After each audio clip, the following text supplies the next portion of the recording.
ಸತ್ ಎಲ್ಲರಿಗೆ ನಮಸ್ಕಾರ.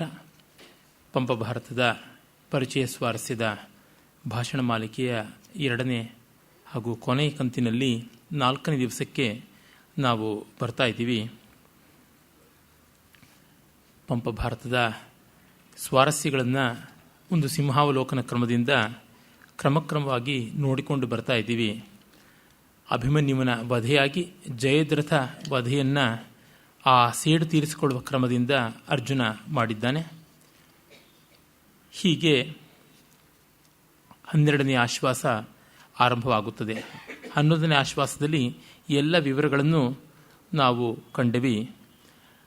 ಅಭಿಮನ್ಯುವಿನ ವಧೆಯ ಸಂದರ್ಭದಲ್ಲಿ ತುಂಬ ಒಂದು ಒಳ್ಳೆಯ ಮಾತನ್ನು ದುರ್ಯೋಧನ ಹೇಳುವ ರೀತಿಯಲ್ಲಿ ಪಂಪ ಚಿತ್ರಿಸ್ತಾನೆ.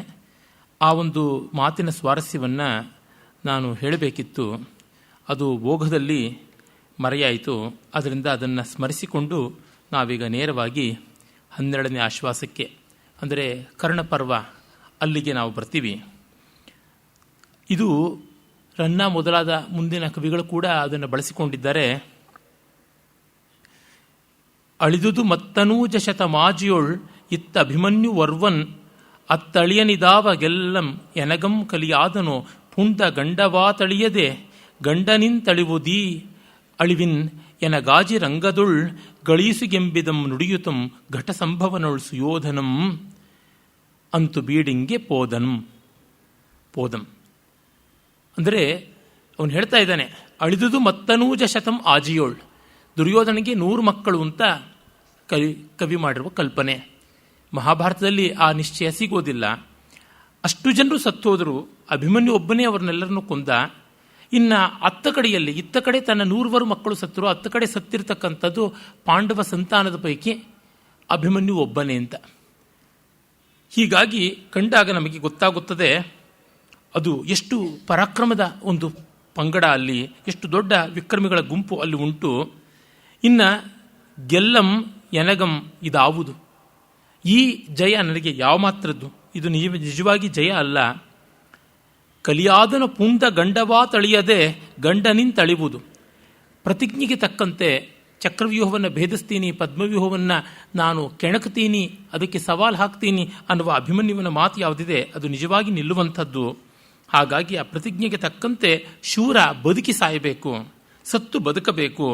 ಈ ರೀತಿಯಾದದ್ದು ಯಾವುದುಂಟು, ಹಾಗೆಯೇ ಇರ್ತಕ್ಕಂಥದ್ದು ಎನಗೆ ಆಜಿರಂಗದೊಳ್ ಗಳೀಸುಗೆ.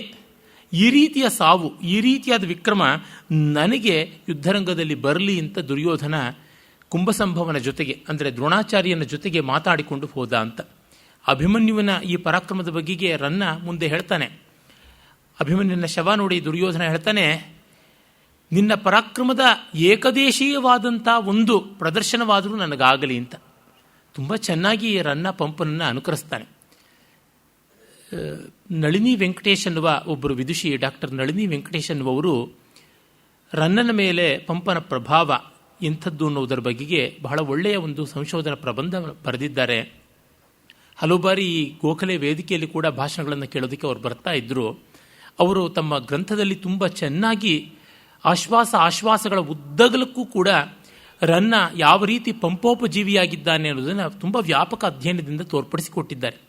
ತತ್ಪೂರ್ವದಲ್ಲಿ ನಾವೆಲ್ಲ ವಿದ್ವಾಂಸರೆಲ್ಲ ಹೇಳ್ತಾ ಇದ್ದಂಥದ್ದು, ತೇಮಶ್ರೀಯವರು, DL ನರಸಿಂಹಾಚಾರ್ಯರು ಮೊದಲಾದವರು ಒಂದು 15-20 ಪದ್ಯಗಳು ನೇರವಾಗಿ ಪಂಪನಿಂದ ರನ್ನ ಎರವಲು ತಗೊಂಡಂತೆ ಕಾಣಿಸುತ್ತದೆ ಅಂತ. ಆದರೆ ಇವರು ಸುಮಾರು 215-230 ಪದ್ಯಗಳಷ್ಟು ನೇರವಾಗಿ, ಆಂಶಿಕವಾಗಿ, ಪೂರ್ಣವಾಗಿ ರನ್ನ ಪಂಪನಿಂದ ಹಾಗಾಗಿ ತೆಗೆದುಕೊಂಡಿರೋದನ್ನು ತೋರ್ಪಡಿಸಿದ್ದಾರೆ. ಬಹಳ ಒಳ್ಳೆಯ ಕೂಲಂಕಷವಾದ ಅಧ್ಯಯನ. ಒಂದು ಗ್ರಂಥದ ಮೇಲಿನ ಅಧಿಕಾರ ಅಂತಂದರೆ ಡಾಕ್ಟರ್ ನಳಿನಿಯವರು ಮಾಡಿದಂಥ ರೀತಿಯಲ್ಲಿ ಅಂತ ಅನಿಸುತ್ತದೆ. ಎಲ್ಲಿಂದ ಎಲ್ಲಿಗೆ ಪಂಪ 3ನೇ ಆಶ್ವಾಸದಲ್ಲಿ, 2ನೇ ಆಶ್ವಾಸದಲ್ಲಿ, 6ನೇ ಆಶ್ವಾಸದಲ್ಲಿ ಬರೆದಿರೋದು ರನ್ನ ಹೇಗೆ ತನ್ನ ಕಾವ್ಯದಲ್ಲಿ ತೆಗೆದುಕೊಂಡಿದ್ದಾನೆ ಅಂತ. ರನ್ನನ ಕಾವ್ಯದ ಇಡೀ ಪ್ರಕರಣವೆಲ್ಲವೂ ಆ ಒಂದು ಗದಾಯುದ್ಧದ ಪೂರ್ವೋತ್ತರ ಭಾಗವಾಗಿ ಬರುತ್ತದೆ. ಅಂದರೆ ಶಲ್ಯಪರ್ವ ನಂತರ ಯಾವುದಿದೆ, ಗದಾಪರ್ವ ಅಂತ ಕೆಲವು ಆವೃತ್ತಿಗಳಲ್ಲಿ ಉಂಟು ಮಹಾಭಾರತದ ಆವೃತ್ತಿಗಳಲ್ಲಿ. ಆದರೆ ಮುಖ್ಯವಾಗಿ ನೋಡಿದರೆ ಶಲ್ಯಪರ್ವ, ಆಮೇಲೆ ಸೌಪ್ತಿಕ ಪರ್ವ ಅಂತಲೇ ಮೂಲ ಮಹಾಭಾರತದಲ್ಲಿ ಬರುತ್ತದೆ. ಒಟ್ಟಿನಲ್ಲಿ ಶಲ್ಯ ಸೌಪ್ತಿಕ ಪರ್ವಗಳು, ಅದರೊಳಗೂ ಶಲ್ಯ ಪರ್ವದ್ದು ಅನ್ನುವುದು ಶಲ್ಯನ ಸಾವಿನ ಬಳಿಕದ್ದು. ಹೀಗಾಗಿ 18ನೇ ದಿವಸದ ಅಪರಾಹ್ನದಿಂದ 19ನೇ ದಿವಸದ ಮುಂಜಾನೆಯವರೆಗೆ ಬರ್ತಕ್ಕಂಥ ಘಟನೆಗಳು ಅಷ್ಟನ್ನು ಇಟ್ಟುಕೊಂಡು ರನ್ನ ಬರೆದಿರೋದು.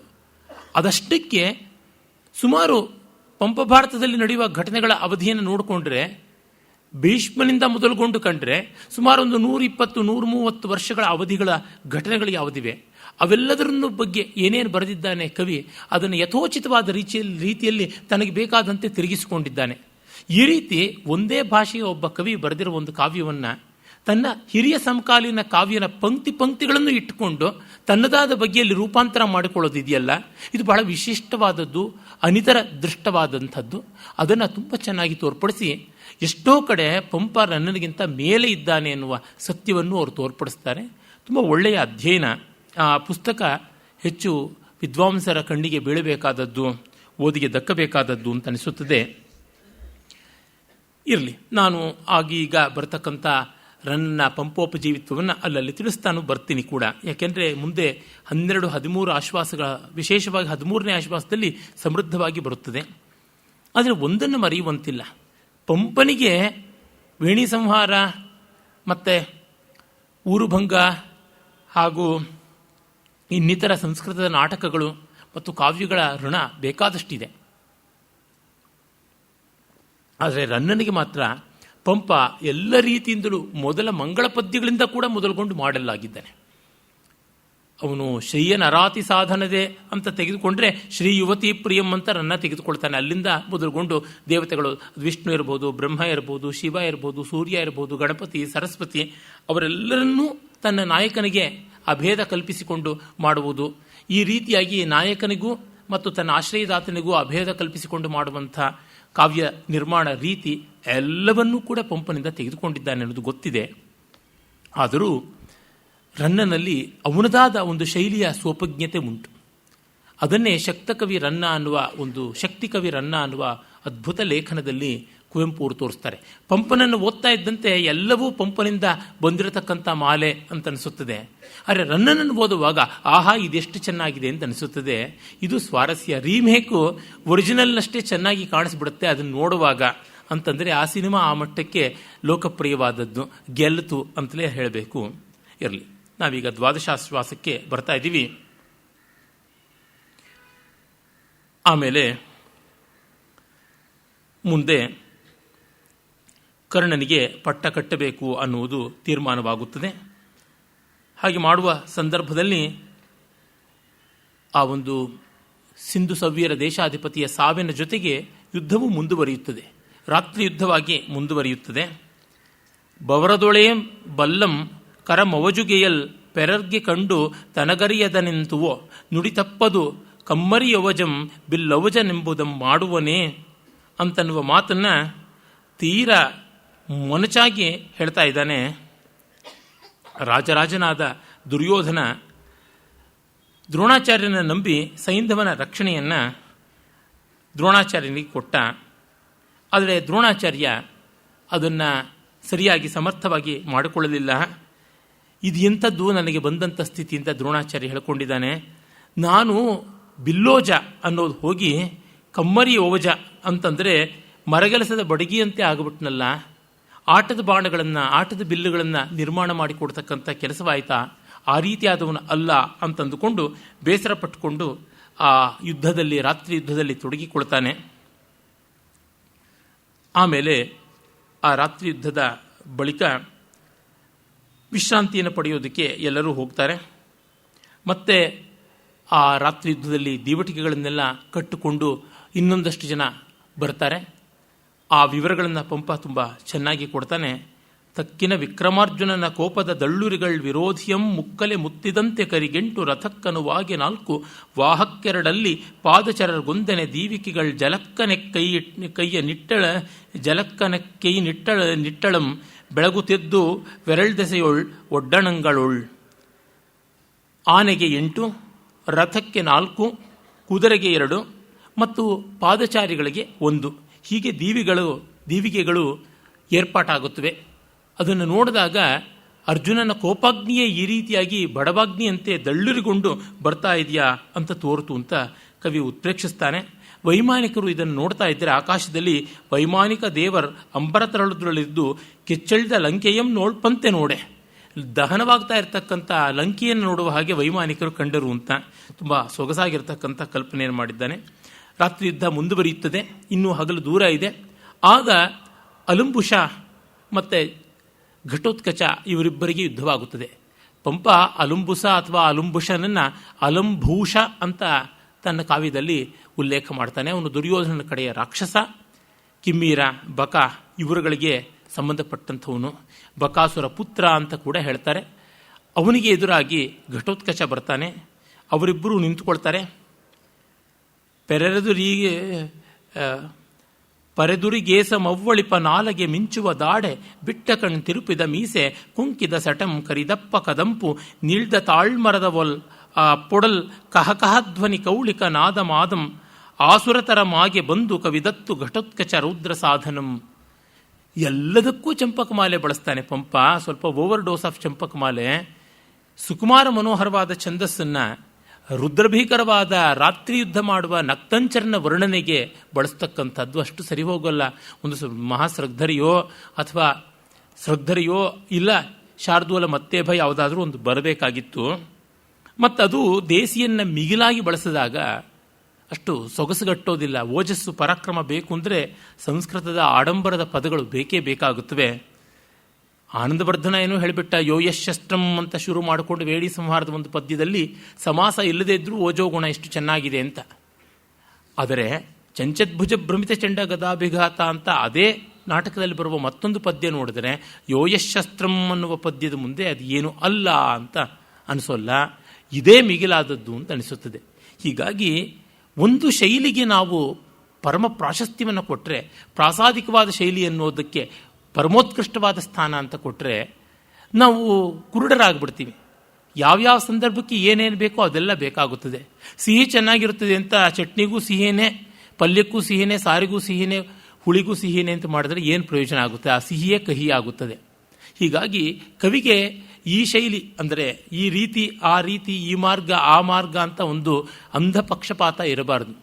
ಸಂದರ್ಭೋಚಿತವಾಗಿ ಯಾವುದು ಬೇಕೋ ಅದನ್ನೆಲ್ಲವನ್ನು ಬಳಸ್ಕೊಳ್ತಾ ಇರಬೇಕಾಗುತ್ತದೆ. ಮಸಿ ಯಾರಿಗೂ ಚೆನ್ನವಲ್ಲ. ಆದರೆ ಕಣ್ಣಿಗೆ ಕಾಡಿಗೆಯ ಮಸಿ ಇದ್ದರೆ ಬರುವ ಸೊಗಸು ಮತ್ತಾವುದರಿಂದಲೂ ಬರುವಂಥದ್ದಲ್ಲ. ಹಾಗಾಗಿ ಮಸಿಗೂ ಒಂದು ಔಚಿತ್ಯ ಉಂಟು. ಆ ಬಗ್ಗೆಯಲ್ಲಿ ನೋಡಬೇಕಾಗುತ್ತದೆ. ಇಲ್ಲಿ ಅವನು ಹೇಳ್ತಾ ಇದ್ದಾನೆ ಕವಿ, ಉರಿನಾಲಿಗೆಯಂತೆ ನಾಲಿಗೆ ಕೆಂಪಾಗಿ ಉರಿಯುವ ಹಾಗೆ ತೋರ್ತಾ ಇದೆ.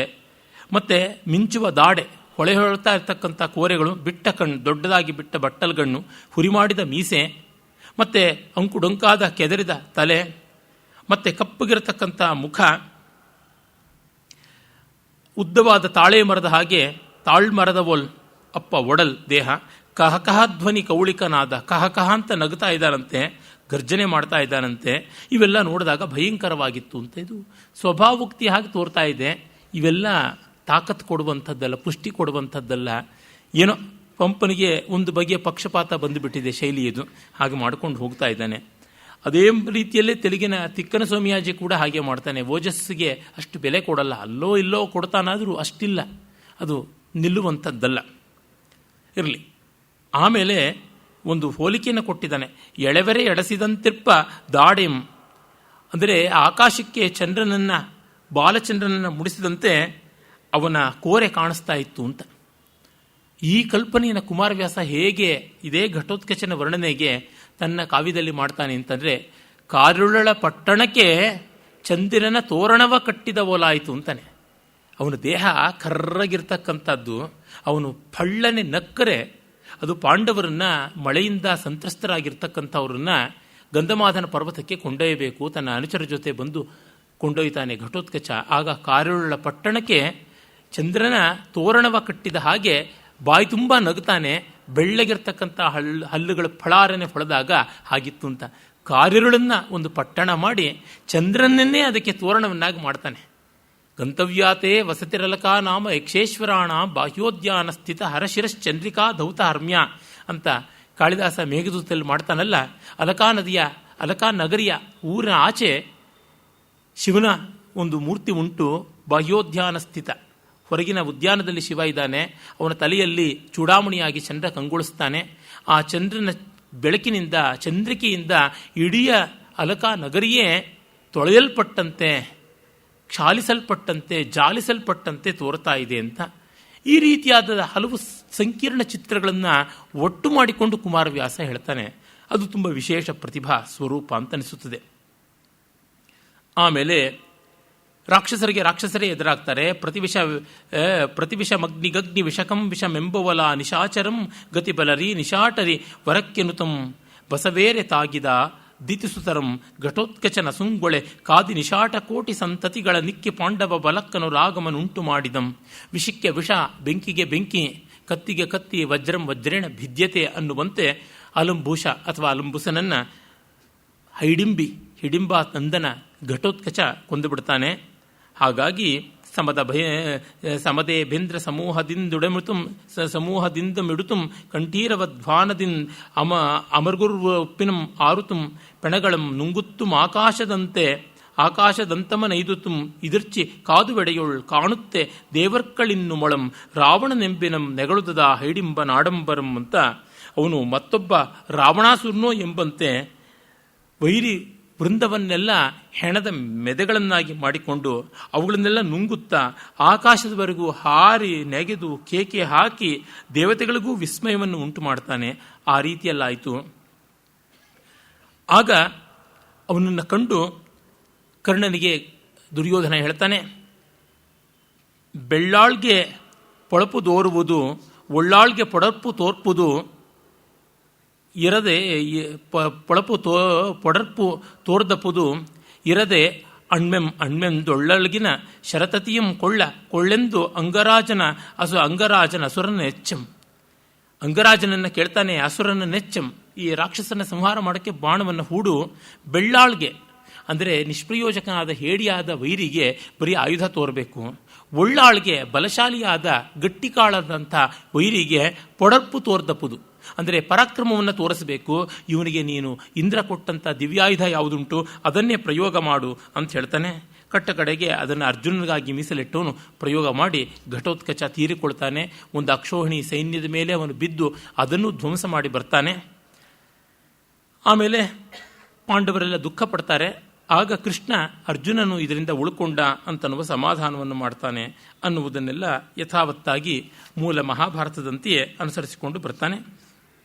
ಪಂಪ ಅಂತು ವೀರರಸದ ತೊರೆಯಂ ನೆತ್ತರ ತೊರೆಯಂ ಒಡನೊಡನೆ ಬೆಳ್ಳಂಗಳದು ಪರಿಯ ಚತುರ್ಬಲಂಗಳ್ ಕಾದಿ ಬಸವಳಿದು ಪರಪಿಂಗಿನಿಂದಾಗಳ್. ಆಗ ಆ ವೀರರಸದ ಪ್ರವಾಹವೂ ರಕ್ತದ ಪ್ರವಾಹವೂ ಒಟ್ಟಾಗಿ ಹುಚ್ಚು ಹೊಳೆಯಾಗಿ ಹರಿದವು ಅಂತ ಪಂಪ ಹೇಳ್ತಾನೆ. ಅದು ತುಂಬ ಸುಂದರವಾದದ್ದು. ವೀರರಸ ಪ್ರವಾಹವಾಯಿತು ಇಡೀ ಯುದ್ಧ ಅಂತನ್ನುವಂಥದ್ದು.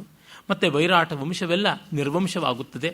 ದೃಪದನ ಎಷ್ಟೋ ಜನ ಬಂಧುಗಳು ಸಂತತಿಯೆಲ್ಲ ಸಾಯುತ್ತದೆ. ಆಗ ಇನ್ನು ತಡಮಾಡಬಾರದು ಅಂತ 15ನೇ ದಿವಸ ಆ ಹೊತ್ತು, ಅಂದರೆ ಆ ರಾತ್ರಿ ಯುದ್ಧ ಮುಗಿದು ಮರುದಿವಸ ಆದಾಗ 15ನೇ ದಿವಸ, ಅಭಿಮನ್ಯು ತೀರಿಕೊಂಡಿದ್ದು 13ನೇ ದಿವಸ, ಜಯದ್ರಥ ತೀರಿಕೊಂಡಿದ್ದು 14ನೇ ದಿವಸದ ರಾತ್ರಿ, ಇನ್ನು ದ್ರೋಣಾಚಾರ್ಯ 15ನೇ ದಿವಸ ತೀರಿಕೊಳ್ತಾನೆ. ಆಗ ಅಶ್ವತ್ಥಾಮ ಹತ ಕುಂಜರಹ ಅನ್ನುವ ಕಥೆ ಇದ್ದೇ ಇದೆಯಲ್ಲ, ಅದನ್ನು ಕವಿ ಹೇಳ್ತಾನೆ. ಅದರ ನಿರೂಪಣೆಯೇ ವಿಶೇಷವಾಗಿ ಏನಿಲ್ಲ. ಸಾಮಜಂ ಅಶ್ವತ್ಥಾಮಂ ನಾಮದಿ ನೊಂದಳಲದಲ್ಲಿ ಕಂಡು ಹತೋಶ್ವತ್ಥಾಮಾಯನೆ ನೃಪನಶ್ವತ್ಥಾಮನೆ ಗೆತ್ತೊಣರ್ದನ್ ಒವಜನ್ ವರ್ವನೆ ಸರಿಭಂ. ಒಗದ ಸುತಶೋಕದಿಂದ ಆವಗಿಯಂತೂ ಒಳಗೆ ಉರಿಯೆ ಭೋಂಕನೆ ಎದೆ ತೆರೆಯಲ್ ಹಾ ಮಗನೇ ಎಂದಶ್ರು ಜಲಾರ್ದ್ರ ಗಂಡನೊಡನೆ ಬಿಸುಟಂ ಬಿಲ್ಲಂ. ಆ ಗಂಡಿನೊಡನೆ ಪರಾಕ್ರಮದೊಡನೆ ತನ್ನ ಆಯುಧವನ್ನು ತ್ಯಾಗ ಮಾಡ್ದ ಅಂತ. ಮಗನೇ ಸತ್ವೋದ್ಯ ಅಂಥೇಳಿ ಆವಿಗೆ ಉರಿ. ಆವಿಗೆ ಅಂತಂದರೆ ಈ ಇಟ್ಟಿಗೆ ಬಟ್ಟಿ ಅಂತೀವಲ್ಲ, ಸುಣ್ಣದ ಬಟ್ಟಿ, ಇಟ್ಟಿಗೆ ಬಟ್ಟಿ ಅಂತ ಇಟ್ಟಿಗೆಗಳನ್ನೆಲ್ಲ ಒಣಗಿಸಿ ಮತ್ತೆ ಅವನ್ನು ಸುಡಬೇಕು. ಆಗ ಒಳಗಿಂದಲೇ ಕಾವು ಕಮರಿಕೊಂಡು ಬರುತ್ತದೆ. ತೀಕ್ಷ್ಣವಾದಂಥ ಕಾವು, ಬಹುಕಾಲ ಇರುವಂಥದ್ದು. ಆ ರೀತಿಯಾದ ಸುತಶೋಕದ ಕಾವು ಬಂತು ಅಂತ. ಇದನ್ನು ಕುಮಾರವ್ಯಾಸ ವಿರಹದ ಆವುಗೆಗಿಚ್ಚು ಭೂಮೀಶ್ವರನ ಕಬಳಿಸಿತು ಅಂತನ್ನುವ ಮಾತನ್ನು ಹೇಳ್ತಾನೆ. ತನ್ನ ಮಹಾಭಾರತದ ಆದಿಯಲ್ಲಿ, ಕರ್ನಾಟಕ ಭಾರತ ಕಥಾಮಂಜರಿ ಆದಿಯಲ್ಲಿ, ಶಂತನುವಿಗೆ ಮತ್ಸ್ಯಗಂಧಿ ಯೋಜನಗಂಧಿಯಾಗಿದ್ದಳಲ್ಲ ಸತ್ಯವತಿ, ಅವಳ ವಿರಹ ಅವನನ್ನು ಆ ಮಟ್ಟಿಗೆ ಆವರಿಸಿಕೊಂಡು ತಿಂದುಬಿಡುತ್ತಂತೆ ಅಂತ. ಅಲ್ಲಿ ಆವುಗೆ ಗಿಚ್ಚು ಅನ್ನುವ ಮಾತು ಅದೊಂದು ನುಡಿಗಟ್ಟಾಗಿ ಬಂದದ್ದು. ಪಂಪ ಅದನ್ನು ಬಳಸ್ಕೊಳ್ತಾನೆ. ಆಮೇಲೆ ಧರ್ಮರಾಜ ಹತೋಶ್ವತ್ಥಾಮ ನಾಮ ಕುಂಜರಃ ಅಥವಾ ಅಶ್ವತ್ಥಾಮ ಹತಕುಂಜರಃ ಎರಡೂ ಅಷ್ಟು ಸರಿಯಾದದ್ದಲ್ಲ, ಅದು ಹೇಗೋ ಬಂದುಬಿಟ್ಟಿದೆ ಹಾಗೆ ಹೇಳಿ ಆಮೇಲೆ ಭೀಮ ಅದಕ್ಕೆ ಮುನ್ನವೇ ತಯಾರಿ ಮಾಡಿಕೊಂಡು ಅಶ್ವತ್ಥಾಮ ಅನ್ನುವ ಹೆಸರಿನ ಆನೆಯನ್ನು ಕೊಂದದ್ದು, ಕೃಷ್ಣ ಪಾಂಚಜನ್ಯ ಊದದ್ದು, ಹೀಗೆಲ್ಲ ಬೇರೆ ಬೇರೆ ಪ್ರಕಾರಾಂತರವಾದ ಪ್ರಕ್ಷೇಪ ಕಥೆಗಳು ಕೂಡ ಉಂಟು. ಮಹಾಭಾರತದಲ್ಲಿ ಇಡೀ ಪ್ರಕರಣ ಗೊಂದಲವೇ ಆಗಿದೆ. ನಾನು ಅದನ್ನು ಹಿಂದೆ ದ್ರೋಣಾಚಾರ್ಯ ಪಾತ್ರ ಪರಿಚಯದ ಕ್ರಮದಲ್ಲಿ ಹೇಳಿದ್ದೆ ಕೂಡ. ಅದೇನೇ ಇರಲಿ, ಒಟ್ಟಿನಲ್ಲಿ ಅದು ಜನಪ್ರಿಯವಾಗಿ ಲೋಕ ಪ್ರಸಿದ್ಧವಾಗಿ ಬಂದಿತ್ತು, ಅದನ್ನೇ ಪಂಪನು ಬಳಸಿಕೊಂಡಿದ್ದಾನೆ. ಆದರೆ ಇಲ್ಲಿ ಅವನೇ ಕೊಡತಕ್ಕಂಥ ಮತ್ತೊಂದು ತಿರುವೇನೆಂದರೆ, ಹೋಗಿ ಧರ್ಮರಾಜನ ಬಳಿಗೆ ಕೇಳ್ತಾನಂತೆ, ಬೆಸಗೊಳೆ ಕುಂಜರಂ ಮಡಿದುದೆಂದು ಮಹೀಭುಜನುಳ್ಳ ಮಾಳ್ಕೆಯಂ ಪುಸಿಯದೆ ಪೇಳ್ದೊಡಂ ಕಿರಿದು ನಂಬದೆಯುಂ ರಣದಲ್ಲಿ ಮುನ್ನೆ ಬಿಲ್ ವಿಸುಟೆನ್ ಇದನ್ ಎಂತು ಪೇಳ್ ಪಿಡುವೆನ್ ಇನ್ನಿದ ನಿಂದಿರದಾತ್ಮಯೋಗಿ ತನ್ನಸುವನು ದತ್ತ ಯೋಗದೊಳೆ ಬಿಲ್ಲವಜಂ ಕಳೆದಂ ರಣಾಗ್ರದೊಳ್. ಮತ್ತೆ ಹೋಗಿ ಧರ್ಮರಾಜನ ಕೇಳ್ತಾನಂತೆ. ಆಗ ಧರ್ಮರಾಜ, ಇಲ್ಲ ಅದು ಆನೆ ಸತ್ತಿದ್ದು ನಿನ್ನ ಮಗ ಅಲ್ಲ ಅಂತ ಸತ್ಯ ಹೇಳಿಬಿಡ್ತಾನಂತೆ. ಇಂಥ ಗಮಾರ ಪುಣ್ಯವಶ ದ್ರೋಣಾಚಾರ್ಯ ನಂಬಲಿಲ್ವಂತೆ. ಅದು ಮಾತ್ರವಲ್ಲ, ಈಗ ಪರಿತ್ಯಾಗ ಮಾಡಿದ ಶಸ್ತ್ರವನ್ನು ಮತ್ತೆ ಹೇಗೆ ತೆಗೆದುಕೊಳ್ಳಲಿ ಅಂತ.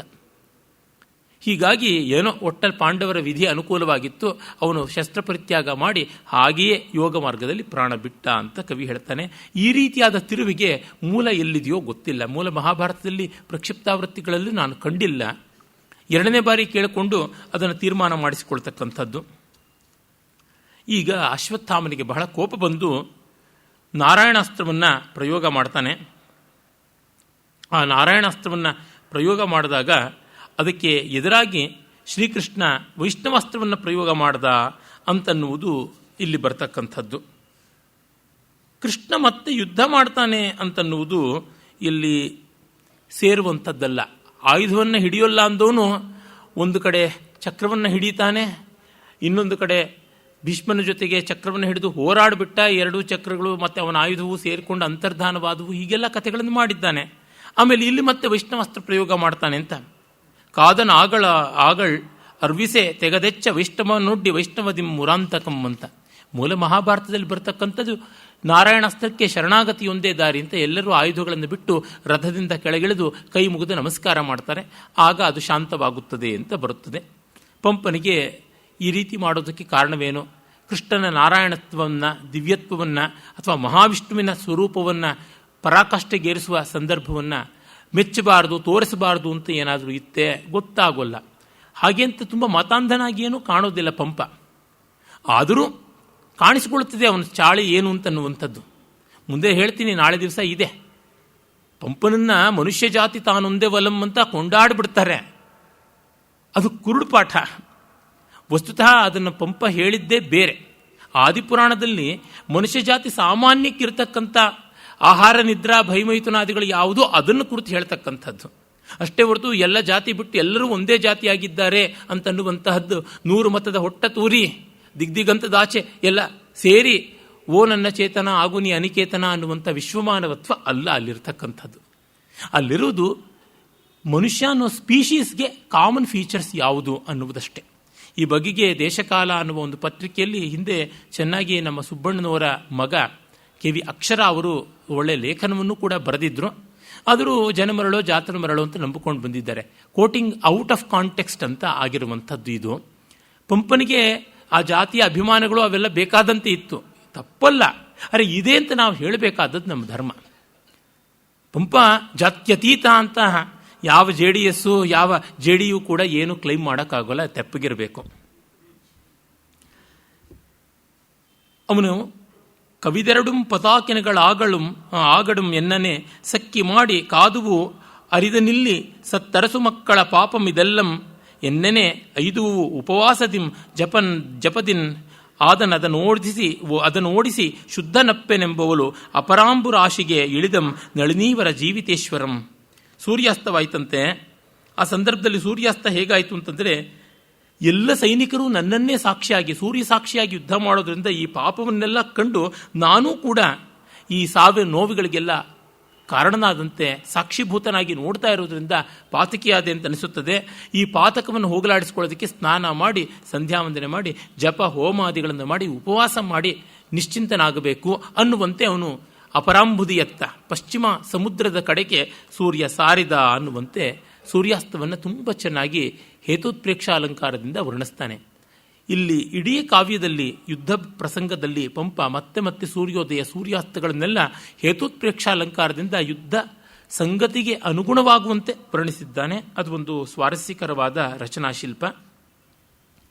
ಆಗ ತನ್ನ ತಂದೆಯ ಸಾವಿಂದ ಅಶ್ವತ್ಥಾಮ ಮೊದಲಾದವರೆಲ್ಲ ದುಃಖ ಪಡ್ತಾ ಇದ್ದಾರೆ. ಗುರುವಿನ ಶೋಕದಿಂದ ರಥ ಮಧ್ಯದೊಳಯ್ಯನೆ ಜೋಲ್ದು ಬಿಲ್ದನಂ ಗುರುಸುತನಂ ಕೃಪಂ ಕೃಪೈನ್ ಆತ್ಮವಿಳಾಸರುಳ್ ಆರಿಸುತ್ತುಂ ಅಂತಿರೆ ಗುರುಶೋಕ ಮಗ್ಗಳಿಸಿ ತಾತ ವಿಯೋಗಂ ಅಕ್ಕುಂ ಆಗಡುಂ ಗುರುವೆನೆ ಪೇಳಿಮಾ ಗುರು ವಿಯೋಗ ಭರಂ ಗುರುವಾಗದಿರ್ಕುಮೇ. ಆ ಗುರು ಅನ್ನುವ ಪದವನ್ನು ಬೇರೆ ಬೇರೆ ರೀತಿ ಬಳಸ್ತಾನೆ. ಗುರು ಅಂದರೆ ತಂದೆ, ಗುರು ಅಂದರೆ ವಿದ್ಯೆಗಳನ್ನು ಉಪದೇಶ ಮಾಡಿದ ಆಚಾರ್ಯ, ಗುರು ಅಂದರೆ ಭಾರ. ಈ ಎಲ್ಲ ಅಂಶಗಳನ್ನು ಇಟ್ಟುಕೊಂಡು ಇದು ಪಂಪನ ಒಂದು ಟಿಪಿಕಲ್ ಲಕ್ಷಣ ಅಂತ ಹೇಳ್ಬೋದು. ಆ ಪದಗಳನ್ನು ಮತ್ತೆ ಮತ್ತೆ ಪುನರುಕ್ತಿ ಮಾಡ್ತಕ್ಕಂಥ ಅಲಕಂ ಮಂದಾರ ಶೂನ್ಯಂ ಅಂತ ಆದಿಪುರಾಣದಲ್ಲಿ ತೆಗೆದುಕೊಂಡ್ರೆ 13 ಬಾರಿ ಶೂನ್ಯ ಅನ್ನುವಂಥದ್ದು ಬಂದಿರುತ್ತೆ ಅಲ್ಲಿ. ಈ ಥರ ಮಾಡ್ತಾನೆ. ಹೀಗೆ ಗುರುವಿಲ್ಲ ಕರ್ಣನಿಲ್ಲ ಅಂತ ಇಲ್ಲ ಅನ್ನುವಂಥದ್ದು ಎಷ್ಟು ಬಾರಿ ಪುನರುಕ್ತವಾಗಿದೆ ನೋಡಿ. ಅದು ಮುಂದೆ ರನ್ನನೂ ಕೂಡ ಅದೇ ರೀತಿಯಾಗಿ ತೆಗೆದುಕೊಂಡಿದ್ದಾನೆ. ಈ ಗಾಂಗೇಯನಿ ಕರ್ಣನಿ ಕೃಪನಿ ಅಂತ ಈ ಎನ್ನುವಂಥದ್ದು ಇದು ಕನ್ನಡ ತೆಲುಗುಗಳಿಗೆ ವಿಶೇಷವಾಗಿ ಬಂದ ಕನ್ನಡ ತೆಲುಗುಗಳಿಗೆ ವಿಶೇಷವಾಗಿ ಒದಗಿ ಬಂದ ಶೈಲಿ. ಅಂದರೆ ಈ ದೊಡ್ಡ ದೊಡ್ಡ ವೃತ್ತಗಳನ್ನು ನಿರ್ವಾಹ ಮಾಡಬೇಕಾದರೆ ಒಂದು ಕವಿಗೆ ರಚನಾ ತಂತ್ರ ಬೇಕು. ಜೊತೆಗೆ ಆ ಭಾಷೆಯ ವಾಗ್ರೂಢಿ ಹೇಗಿದೆ, ನುಡಿಗಟ್ಟಿನ ಬಗೆ ಹೇಗಿದೆ ಅದನ್ನು ಅನುಸರಿಸಬೇಕು. ಸಾಮಾನ್ಯವಾಗಿ ಕನ್ನಡ, ತೆಲುಗು, ತಮಿಳು ಮೊದಲಾದ ಭಾಷೆಗಳಲ್ಲಿ ಪುನರುಕ್ತಿ ಹೆಚ್ಚಾಗಿರುತ್ತದೆ. ಆ ಪದಗಳು ಅವುಗಳನ್ನು ಕಾವ್ಯಮಯವಾಗಿ ಪದ್ಯಶಿಲ್ಪದಲ್ಲಿ ಅಭಿರಾಮವಾಗಿ ಹೊಂದಿಸಿಕೊಳ್ಳುವುದು ಕವಿಯ ಚಾತುರ್ಯ ಅಂಥದ್ದು ಮಾಡಿಕೊಳ್ತಾರೆ. ಜೊತೆಗಿದು ಪ್ರಾಸದ ಕ್ಲೇಶವನ್ನು ಸ್ವಲ್ಪ ಮಟ್ಟಿಗೆ ಕಡಿಮೆ ಮಾಡುತ್ತದೆ. ಗುರುವಿನ ಶೋಕದಿಂದೆ ಗುರುಸುತನಂ ಗುರುಶೋಕಂ ಗುರುವೇನೆ ಅಂತೆಲ್ಲ ಮಾಡಿದಾಗ ಸಲೀಸಾಗಿ ಪ್ರಾಸವೂ ಬರ್ತದೆ. ಈಗ ಕೆಲವೊಮ್ಮೆ ಕ್ರಿಯಾಪದವನ್ನು ಬೇರೆ ಬೇರೆ ರೀತಿಯಲ್ಲಿ ಬಳಸ್ತಕ್ಕಂಥದ್ದು, ಹಾಡಿ ತಣಿಯನು, ನೋಡಿ ತಣಿಯನು, ಮಾಡಿ ತಣಿಯನು ಅಂತೆಲ್ಲ ಕುಮಾರವ್ಯಾಸ ಮಾಡ್ತಾನಲ್ಲ, ಆ ರೀತಿಯಾಗಿ ಎತ್ತಿದನು, ಸುತ್ತಿದನು, ಕೆತ್ತಿದನು ಈ ರೀತಿಯಾಗಿ ಮಾಡ್ತಕ್ಕಂಥದ್ದು. ಹೀಗೆ ಸಾಜಾತ್ಯ ಪ್ರಾಸಗಳು ಇರತಕ್ಕಂಥ ಕ್ರಿಯಾಪದಗಳು, ನಾಮಪದಗಳು, ಕೃದಂತಗಳು ಇವೆಲ್ಲ ಬರ್ತಾ ಇರ್ತದೆ. ಒಂದು ಪದ್ಯ ಬರೀಬೇಕಾದರೆ ಅದೆಷ್ಟು ಹಂಗಾಮ ಇದೆ ಅನ್ನುವುದು ಈ ಮಹಾಕವಿಗಳ ಪದ್ಯದ ಹೊಲಿಗೆಯನ್ನು ಬಿಚ್ಚಿ ನೋಡಿದರೆ ನಮಗೆ ಗೊತ್ತಾಗುತ್ತದೆ. ಕೇವಲ ರಸಿಕರಿಗೆ ಅಷ್ಟು ಪ್ರಯೋಜನಕ್ಕೆ ಬರೋಲ್ಲ, ಆದರೆ ಕಾವ್ಯ ರಚನೆಯಲ್ಲಿ ಪ್ರೀತಿ ಉಳ್ಳಂಥ ರಸಿಕರಿಗೆ ಇವೆಲ್ಲ ಆಸ್ವಾದ್ಯವಾಗಬಹುದು ಅಂತ ಆಗಿಷ್ಟು ಈಗಿಷ್ಟು ಹೇಳ್ತಾ ಇದ್ದೀನಿ.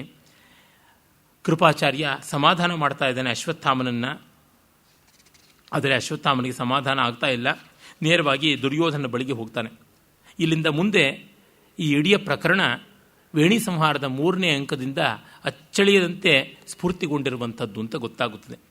ಸಂಸ್ಕೃತದಲ್ಲಿ ಭಟ್ಟನಾರಾಯಣ ಪ್ರಥಮ ಪಂಕ್ತಿಯ ಕವಿ ಅಂತ ಅಲ್ಲ, ಆದರೆ ಕನ್ನಡದ ಹೇಮಾಹೇಮಿಗಳು, ಮಹಾಮಹಾಕವಿಗಳು ಪ್ರಥಮ ಪಂಕ್ತಿಯ ಕವಿಗಳೆಲ್ಲ ಭಟ್ಟನಾರಾಯಣನಿಂದ ಬೇಕಾದಷ್ಟು ತೆಗೆದುಕೊಂಡಿದ್ದಾರೆ. ಅಂದರೆ ಗೊತ್ತಾಗುತ್ತದೆ ಪ್ರಾಚೀನ ಕನ್ನಡ ಸಾಹಿತ್ಯ ಸಂಸ್ಕೃತ ಸಾಹಿತ್ಯಕ್ಕಿರುವ ವ್ಯತ್ಯಾಸ ಏನು ಅಂತ. ಇದು ಕನ್ನಡದ ಅಭಿಮಾನ ಇಲ್ಲದೆ ಹೇಳುವ ಮಾತಲ್ಲ, ಸತ್ಯದ ಮೇಲಿನ ಅಭಿಮಾನದಿಂದ ಹೇಳುವ ಮಾತು. ಅರ್ಥ ಮಾಡಿಕೊಳ್ಳಬೇಕು. ನಮ್ಮ ಜನಕ್ಕೆ ಅದು ಇಲ್ಲ. ಆಮೇಲೆ ಅಶ್ವತ್ಥಾಮನಿಗೂ ಕರ್ಣನಿಗೂ ದೊಡ್ಡ ಯುದ್ಧವೇ ಆಗಿಬಿಡುತ್ತದೆ. ಇದು ಪೂರ್ಣವಾಗಿ ಭಟ್ಟನಾರಾಯಣನ ಕಲ್ಪನೆ. ಈ ಕಲ್ಪನೆ ಅದೆಷ್ಟು ಲೋಕಪ್ರಿಯವಾಯಿತು, ರಸಿಕಪ್ರಿಯವಾಯಿತು ಅಂದರೆ ಮುಂದೆ ಎಲ್ಲರೂ ಅದನ್ನು ಭಾವಿಸಿಕೊಂಡ್ರು, ಪ್ರೀತಿಯಿಂದ ತೆಗೆದುಕೊಂಡ್ರು. ವಿಶೇಷತಃ ತೆಲುಗಿನಲ್ಲಿ ತಿರುಪತಿ ವೆಂಕಟ ಕವಿಗಳು ತಮ್ಮ ಪಾಂಡವೋದ್ಯೋಗ ವಿಜಯ ನಾಟಕಗಳಲ್ಲಿ ಇದನ್ನು ತುಂಬ ಚೆನ್ನಾಗಿ ಬಳಸ್ಕೊಳ್ತಾರೆ. ವೇಣಿ ಸಂಹಾರದ ಎಷ್ಟೋ ಭಾಗಗಳಿಂದ ಸ್ಫೂರ್ತಿಗೊಂಡು ಅದನ್ನು ತೆಲುಗೀಕರಣ ಮಾಡಿಕೊಳ್ತಾರೆ. ಪಂಪ, ರನ್ನಾದಿಗಳು ಅದನ್ನು ಕನ್ನಡೀಕರಣ ಮಾಡಿಕೊಂಡಿದ್ದಾರೆ.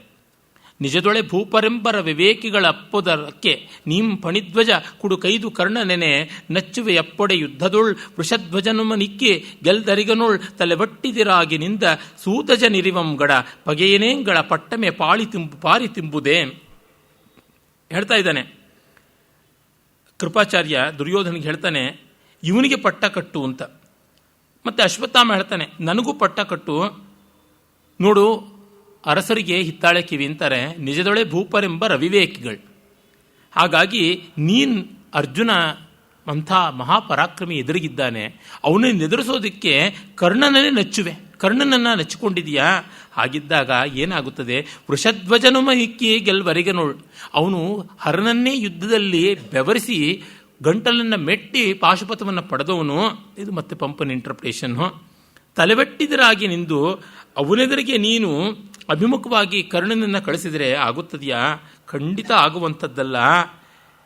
ಪಗೇನೇಮ್ಗಳ ಪಟ್ಟಮೇ ಪಾರಿ ತುಂಬುದೇ. ಇವನಿಟ್ಟಿದ್ದಂಥ ಇವನು ತಲೆಗೆ ಕಟ್ಟಿದ ವೀರಪಟ್ಟವೇ ಹಾರಿ ಬಂದು ಅರ್ಜುನನ್ನು ಕೊಲ್ಲುತ್ತದೆಯಾ? ಇವನು ಸರ್ವಸೇನಾಧ್ಯಕ್ಷನಾದ ತಕ್ಷಣ ಇಲ್ಲದ ಗುಣ ಬರುತ್ತದೆಯಾ? ಎಷ್ಟೋ ಜನಕ್ಕೆ ಪ್ರಶಸ್ತಿಯಿಂದ ಬೆಲೆ, ಕುರ್ಜಿಯಿಂದ ಬೆಲೆ. ಇವರಿಂದ ಪ್ರಶಸ್ತಿಗೆ ಬೆಲೆ ಬರಬೇಕು, ಇವರಿಂದ ಸ್ಥಾನಕ್ಕೆ ಮಾನ ಬರಬೇಕು. ಹಾಗಿರೋಲ್ವಲ್ಲ, ಹಾಗ ಮಾಡುವಂಥದ್ದು ಅಂತ ಎಂಬುದು ಮಂಗರಾಜಂ ಗುರುತನೂಜನಂಗೆ ಇಂತೆಂದಂ. ಆಗ ಕೋಪ ಮಾಡಿಕೊಂಡು ಕರ್ಣ ಹೇಳ್ತಾನೆ, ಎನಿತಳವುಳ್ಳೊಡಂ ದ್ವಿಜನ ಗಂಡ ಗುಣಕ್ಕಿವನಾರೋ ನೆಟ್ಟನೆ ವಿಷಮೊಳ್ಳೆಗುಳ್ಳೊಡೆಯಂ ವದೊಳ್ಳೆಯೇ ಕಾಳಿಯ ನಾಗನಾಗದಣ್ಮಿನ ಪಡೆ ಮಾತದೊಂದೇ ನೆವಮಾಗಿರೆ ಕೈದುವ ನಿಕ್ಕಿ ಸತ್ತ ಸಾವಿನ ಪಡಿ ಚಂದಮಾಗಿಯೂ ಇದೇಂ ನಿಮಗಳ್ತಿಯೋ ಗಂಡು ವಾತುಗಳ್. ಮಾರ್ಮಿಕವಾದ ಮಾತು. ಈ ಜಗಳಕ್ಕೆ ಅಪ್ಪಟ ದೇಸಿಯೇ ಚೆನ್ನ. ಹಸಿ ಹಸಿ ಬೀದಿ ಜಗಳ ಆ ರೀತಿಯಾದದ್ದು. ಎನಿತಳವುಳ್ಳೊಡಂ, ಎಷ್ಟು ಪರಾಕ್ರಮ ಇದ್ದರೂ ದ್ವಿಜನ ಗಂಡು ಗುಣಕ್ಕೆ ಅಗಿವನಾರು. ಬ್ರಾಹ್ಮಣರ ಕೆಚ್ಚಿಗೆ ಯಾರು ಅಗಿವರ್? ಹೆದರಿಕೆ ಪಡುವವರು, ಅಂಜಿಕೊಳ್ಳೋರು ಯಾರಪ್ಪ? ನೆಟ್ಟನೆ ವಿಷಮೊಳ್ಳೆ ಗುಳ್ಳೊಡೆ ಅಂದರೆ ಚೆನ್ನಾಗಿ ವಿಷ ಒಳ್ಳೆಗೆ ಉಳ್ಳೊಡೆ. ಒಳ್ಳೆ ಅಂದರೆ ನೀರ ಹಾವು. ಮೊನ್ನೆ ಇದನ್ನು ಉಲ್ಲೇಖ ಮಾಡಿದೆ. ಆರ ದೀಪನ ಚೂರ್ಣ ಬಲದಲ್ಲಿ ಕಾಲರುದ್ರನು ಜಗವನುಂಗುವ ಅಂತ ಕುಮಾರವ್ಯಾಸ ಹೇಳುವುದು, ಪಂಪ ಹೇಳುವುದು. ಆ ಒಳ್ಳೆಗೆ ವಿಷಂ, ಒಳ್ಳೆಯ ವಿಷಂ ಉಳ್ಳೊಡೆ. ಒಳ್ಳೆಗೆ ಒಳ್ಳೆ ವಿಷ ಒಳ್ಳೆ ನೀರು ಹಾವಿಗೆ ಉಳ್ಳಡೆಯೂ. ವಿಷಂ ಒಳ್ಳೆಗೆ ಉಳ್ಳೊಡೆಯೂ ಅದು ಒಳ್ಳೆಯ. ನೀರು ಹಾವಿಗೆ ಎಷ್ಟು ವಿಷ ಇದ್ರೂ ಅದು ನೀರು ಹಾವೆ. ಕಾಳಿಯ ನಾಗನಾಗದು. ಅದು ಕಾಳಿಯ ಸರ್ಪ ಆಗುತ್ತದೆಯಾ? ಕಾಲಭುಜಂಗವಾಗುತ್ತದೆಯಾ? ಆಗುವುದಿಲ್ಲ. ಕಾಳಿಂಗ ಸರ್ಪ ಆಗೋಲ್ಲ. ಅಣ್ಮಿನ ಪಡೆ ಮಾತದೊಂದೇ ನವಮಾಗಿರೆ. ಸುಮ್ಮನೆ ಮಾತು ಬರುತ್ತದೆ, ಪೌರುಷ ಇದೆ ಅಂತ ಯಾವುದೋ ಒಂದು ಮಾಡೋದು ಸರಿಯಲ್ಲ. ಯಾವುದೋ ಒಂದು ನೆಪ ಸಿಕ್ತು, ಸಾವಿನ ಮಾತು ಬಂತು, ಮಗನ ಶೋಕದ ಒಂದು ಸಂದರ್ಭ ಬಂತು ಅಂತ ಹೇಳಿ ಕೈದುವ ನಿಕ್ಕಿ ಸತ್ತನ್, ಆಯುಧವನ್ನು ಪರಿತ್ಯಾಗ ಮಾಡಿ ಸತ್ತ. ಪಡಿ ಚಂದಮಾಗಿಯೂ ಇದೇಂ, ಅದಷ್ಟು ಚೆನ್ನಾಗಿ ಕಾಣಿಸ್ತಾ ಇದೆ ದ್ರೋಣಾಚಾರ್ಯ ನೆನ್ನೆ ಸತ್ತದ್ದು. ಇದೇಂ ನಿಮಗಳ್ತಿಯೋ ಗಂಡು ವಾತುಗಳು. ಆದರೂ ನಿಮಗೆ ಪೌರುಷದ ಮಾತುಗಳನ್ನು ಆಡೋದಕ್ಕೆ ಮಾತ್ರ ಇಷ್ಟ ಇದೆ. ಇದೆಂಥದ್ದು?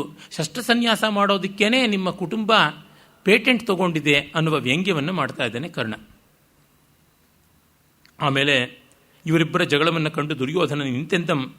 ಬೀರವಟ್ಟಮ ನಾನಿರ ನೀನಿ ಸೂತ ಸುತಂಗೆಡೆಗೊಂಡು ಕೈ ವಾರದಿಂದೊಸ ಇತ್ತೊಡಮೇನಾಯ್ತಿ ಕಳನಿಲ್ಲಿ ಧನಂಜಯ ಕ್ರೂರ ಬಾಣ ಗಣಾವಳಿ ಕಾಡಿದೊಡಲ್ಲದೆ ವೈರಿ ಸಂಹಾರ ಕಾರಣ ಚಾಪಮ ನಾನಿ ಸಂಗರದೊಳ್ಪಿಡಿಯಂ ಗಡ. ಸುಯೋಧನಿಗೆ ಅಶ್ವತ್ಥಾಮ ಹೇಳ್ತಾನೆ, ಇದು ಕಚರಪ್ಲುತಂ ಅಂತ ಒಂದು ಅಪೂರ್ವವಾದ ಛಂದಸ್ಸು. ಪಂಪ ಒಂದೆರಡು ಕಡೆ ಬಳಸಿದ್ದಾನೆ. ನನ್ನ 1 ವರ್ಷದ ಹಿಂದೆ ಮಾಡಿದ ಶತಾವಧಾನದಲ್ಲಿ 1.5 ವರ್ಷದ ಹಿಂದೆ, ಆಗ ಆರಂಭದಲ್ಲಿಯೇ ಕಚರಪ್ಲುತದಿಂದ ಒಂದು ಪದ್ಯವನ್ನು ಹೇಳಿದ್ದೆ. ಸರಸ್ವತಿಯ ಪ್ರಾರ್ಥನೆಯಾಗಿ ಪದ್ಯವನ್ನು ಹೇಳಿದ್ದೆ. ಇದು ಮಾತ್ರ ಛಂದಸ್ಸಿನಂತೆ ತೋರುವ ವರ್ಣವೃತ್ತ. ಈ ಲಯಾನ್ವಿತ ಛಂದಸ್ಸು ಅಂತ ಕರೀಬೋದು. ಬೀರವಟ್ಟಮನಾನಿರ ನೀನಿ ಸೂತ ಸುತಂಗೆಡೆಗೊಂಡು ಕೈ ವಾರದಿಂದೊಸ ದೊತ್ತೊಡೆಮೇನಾಯ್ತಿ ಕಳನಿಲ್ಲಿ ಧನಂಜಯ ಕ್ರೂರಬಾಣ ಗಣಾವಳಿಯಿಂದಳ್ ಕಾಡಿದೊಡಲ್ಲದೆ ವೈರಿ ಸಂಹಾರ ಕಾರಣ ಚಾಪಮನಾನಿ ಸಂಗರದೊಳ್ಪಿಡಿಯಂಗಡ. ತುಂಬ ತೀವ್ರವಾಗಿ ಬರುವಂಥದ್ದು. ದುರ್ಯೋಧನ, ನನ್ನ ಮಾತನ್ನು ಕೇಳು. ನಾನಿರುವಾಗ ನೀನು ಬರೀ ಸ್ನೇಹವನ್ನು ಮುಂದೆ ಮಾಡಿಕೊಂಡು ಪರಾಕ್ರಮವನ್ನು ಹಿಂದಿಟ್ಟುಕೊಂಡು ಅದನ್ನು ಪಕ್ಕಕ್ಕಿಟ್ಟು ಯೋಗ್ಯತೆಯನ್ನು ಆಗಲೂ ಕೂಡ ಬಂದದ್ದಿದೆ ಸಮಸ್ಯೆ. ಮೆರಿಟೇ ರಿಸರ್ವೇಷನ್ನೇ ಅಂತ. ಅಶ್ವತ್ಥಾಮ ಏನು ಘನವಾದವನಲ್ಲ, ಅವನು ಕಳ್ಳು ಬಿದ್ದವನೇ. ಅವನತ್ರ ಬೇಕಾದಷ್ಟು ಆಯುಧಗಳು ಅವು ಇವು ದಾಸ್ತಾನಿತ್ತು ಅಷ್ಟೇ. ಇನ್ನು ಪರಾಕ್ರಮಕ್ಕಿಂತ ಇದು ಜಾಸ್ತಿ ಇದ್ದದ್ದು. ಕೋಶವಾನ್ ಪಂಡಿತ ಅಂತ ಪುಸ್ತಕ ಜಾಸ್ತಿ ಇದೆ, ಅದಕ್ಕೆ ನಾನು ಪಂಡಿತ ಅಂತ ಹೇಳಿದಂತೆ. ಒಂದು ಕಾಲದಲ್ಲಿ ನಡೀತಾ ಇತ್ತು. ಈಗಲೂ ಹೇಳ್ಬೋದು, ನನ್ನ ಹತ್ರ 200 ಪೆನ್ ಡ್ರೈವ್ಗಳಲ್ಲಿ 28 ಹಾರ್ಡ್ ಡ್ರೈವ್ಗಳಲ್ಲಿ ಬೇಕಾದಷ್ಟು ಉಂಟು, ಹಾರ್ಡ್ ಡಿಸ್ಕ್ಗಳಲ್ಲಿ ಇನ್ಫಾರ್ಮೇಷನ್ ಅಂತ. ತಲೆಯೊಳಗೇನಿದೆ, ಕೈಯೊಳಗೇನಿದೆ? ಅಶ್ವತ್ಥಾಮಂದ್ ಆ ರೀತಿಯಾದ ಇನ್ಫಾರ್ಮೇಷನ್ ಬ್ಯಾಂಕ್, ಅದರಿಂದಾಗಿ ತನಗುಂಟು ಅಂತ. ಕರ್ಣ, ನಾನು ಸಫರರು, ನಾನು ಡೌನ್ ಟ್ರಾಡನ್ನು, ನಾನು ಹಿಂದುಳಿದವನು, ಹಿಂದುಳಿದವನು ಅಂತ ಹೇಳಿಕೊಂಡು ದುರ್ಯೋಧನಿಗೆ ಆತ್ಮೀಯನೂ ಆದವನು ಅಂತ ಮಾಡ್ಕೊಂಡು ಬರ್ತಾ ಇರ್ತಕ್ಕಂಥವ್ರು. ಒಂದು ಅಚ್ಚಗನ್ನಡದ ಗಾದೆ ಇದೆ, ಎರಡೂ ದದ್ದ ಹೊರಗೆ ಹಾಕು ಅಂತ. ಆ ತರಹ ಹಾಗಾಗಿ ಇದು ಮಾಡಿದ್ದು ಸರಿಯಾಗಲಿಲ್ಲ. ಅರ್ಜುನನ ಕ್ರೂರ ಬಾಣಗಳಿಗೆ ಇಡೀ ಸೈನ್ಯ ಇವನು ಸೇರಿ ಸತ್ತೊರ್ತು ನಿಮಗೆ ಸಮಾಧಾನ ಇಲ್ಲ. ನಾನು ಇವನು ನೆಗೆದು ಬೀಳೋವರೆಗೂ ಬಿಲ್ಲು ಹಿಡಿಯೋಲ್ಲ ಅಂತ. ವೈ ಸಂಹಾರ ಕಾರಣ ಚಾಪಂ ನಾನೀ ಸಂಗರದೊಳ್ ಪಿಡಿಯಂ. ನೋಡಿ, ಹಿಂದೆ ಕರ್ಣ ಇದೇ ಹೇಳಿದ್ದ. ಭೀಷ್ಮ ಸಿಂಹಾಸನಕ್ಕೆ ಬಂದಾಗ, ಅಂದರೆ ಸರ್ವಸೇನಾಧ್ಯಕ್ಷ ಸಿಂಹಾಸನಕ್ಕೆ ಪಟ್ಟಕ್ಕೆ ಬಂದಾಗ, ಈ ಮುದುಕ ಬೀಳೋವರೆಗೂ ನಾನು ಬಿಲ್ಲು ಹಿಡಿಯೋಲ್ಲ ಅಂತ. ಇವ್ರಿಗದೊಂದು ಸಿಂಡ್ರೋಮ್, ಅವ್ರು ಬಿದ್ದೊರ್ತು ಇವ್ರು ಆಗೋಲ್ಲ ಅಂತ. ಈಗ ನೋಡಿ, ಟಿಕೆಟ್ಗೋಸ್ಕರ ನಮ್ಮ ಸ್ಟೇಟ್ನಲ್ಲಿ BJP ಕೋಲಾಹಲ ಏನಾಗ್ತಾ ಇದೆ, ಸೆಂಟ್ರಲ್ಲಿ ಏನಾಗ್ತಾ ಇದೆ, ವೀರಪ್ಪ ಮೊಯ್ಲಿಗೆ ಕೊಡಬೇಕಾ, ಹರ್ಷ ಮೊಯ್ಲಿಗೆ ಕೊಡಬೇಕಾ, ಯಾರಿಗೂ ಹರ್ಷವಿಲ್ಲ, ಎಲ್ಲರಿಗೂ ವಿಷಾದವೇ. ಆದರೆ ಪಾಂಡವರ ಕಡೆ ಈ ಥರದ ಇನ್ಹೌಸ್ ಫೈಟು ಇಲ್ಲ ಅನ್ನುವಷ್ಟು ಕಡಿಮೆ.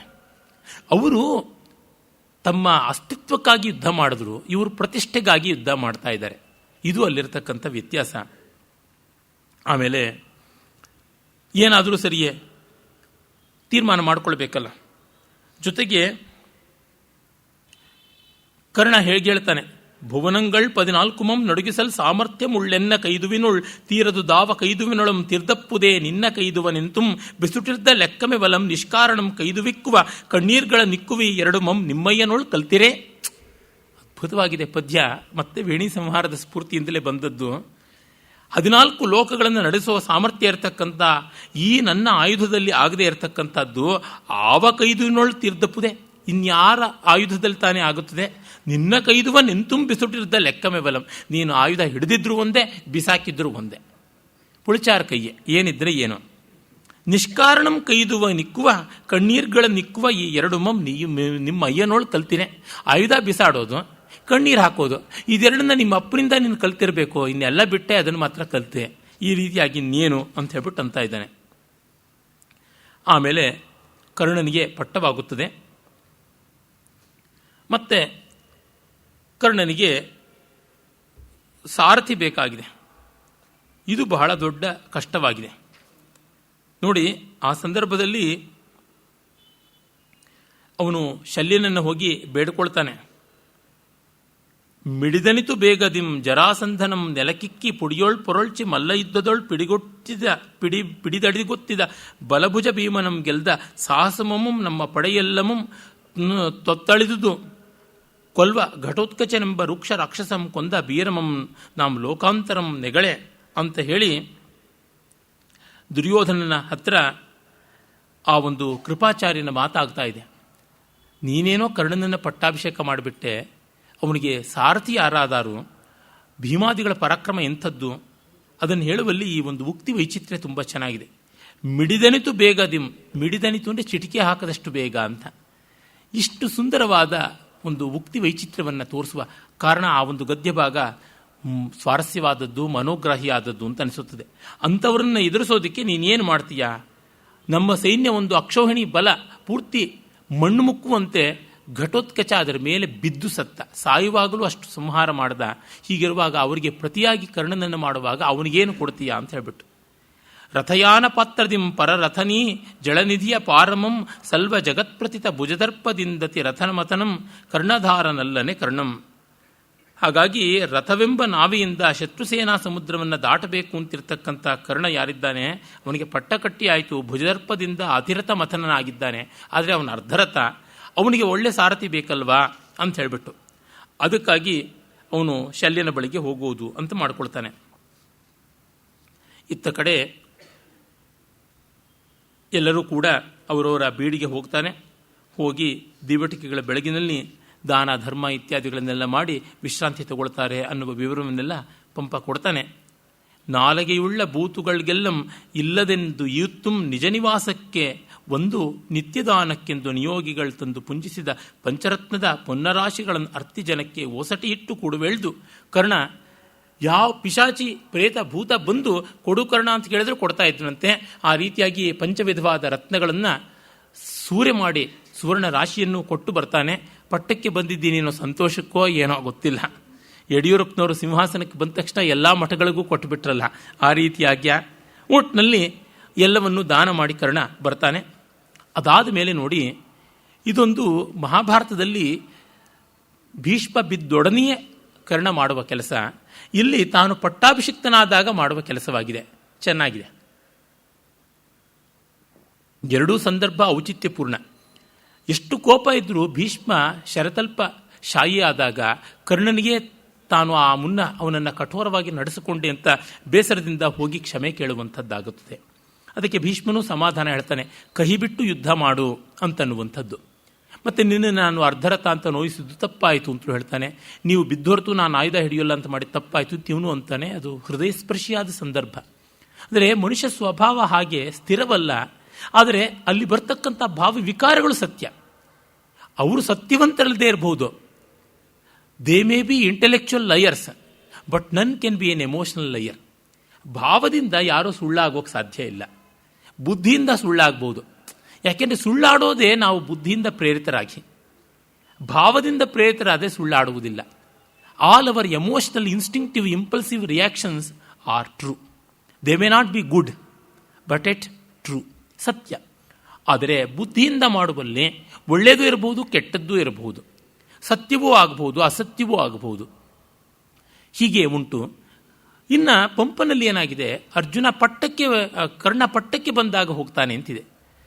ಇಲ್ಲಿ ಪಟ್ಟಕ್ಕೆ ಬಂದುಡನೆ ಅಶ್ವತ್ಥಾಮ ತಾನಂದು ಹೇಗೆ ಭೀಷ್ಮ ಪಟ್ಟಕ್ಕೆ ಬಂದಾಗ ಕೋಲಾಹಲ ಮಾಡಿದ್ನೋ ಅದೇ ರೀತಿ ಮಾಡಿದ್ದಾನಲ್ಲ.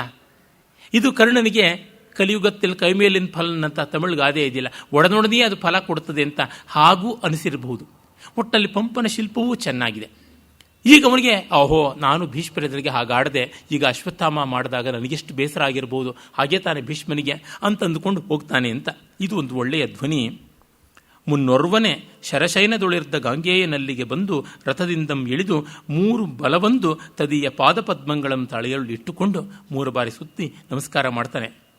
ಅಮ್ಮ ತರಿಯದೆ ಮುಳಿದುಂ ನಿಮ್ಮಡಿಯಂ ನೋಯೆ ನುಡಿದನು ಉರಿದೇಳಿಸಲೇ ನೆಮ್ಮಳವೇ ಮರೆವುದ ಮನದ ಉಮ್ಮಚ್ಚರ ಮಜ್ಜ ನಿಮ್ಮ ನೆರೆಯಲೆ ಬಂದೆಂ.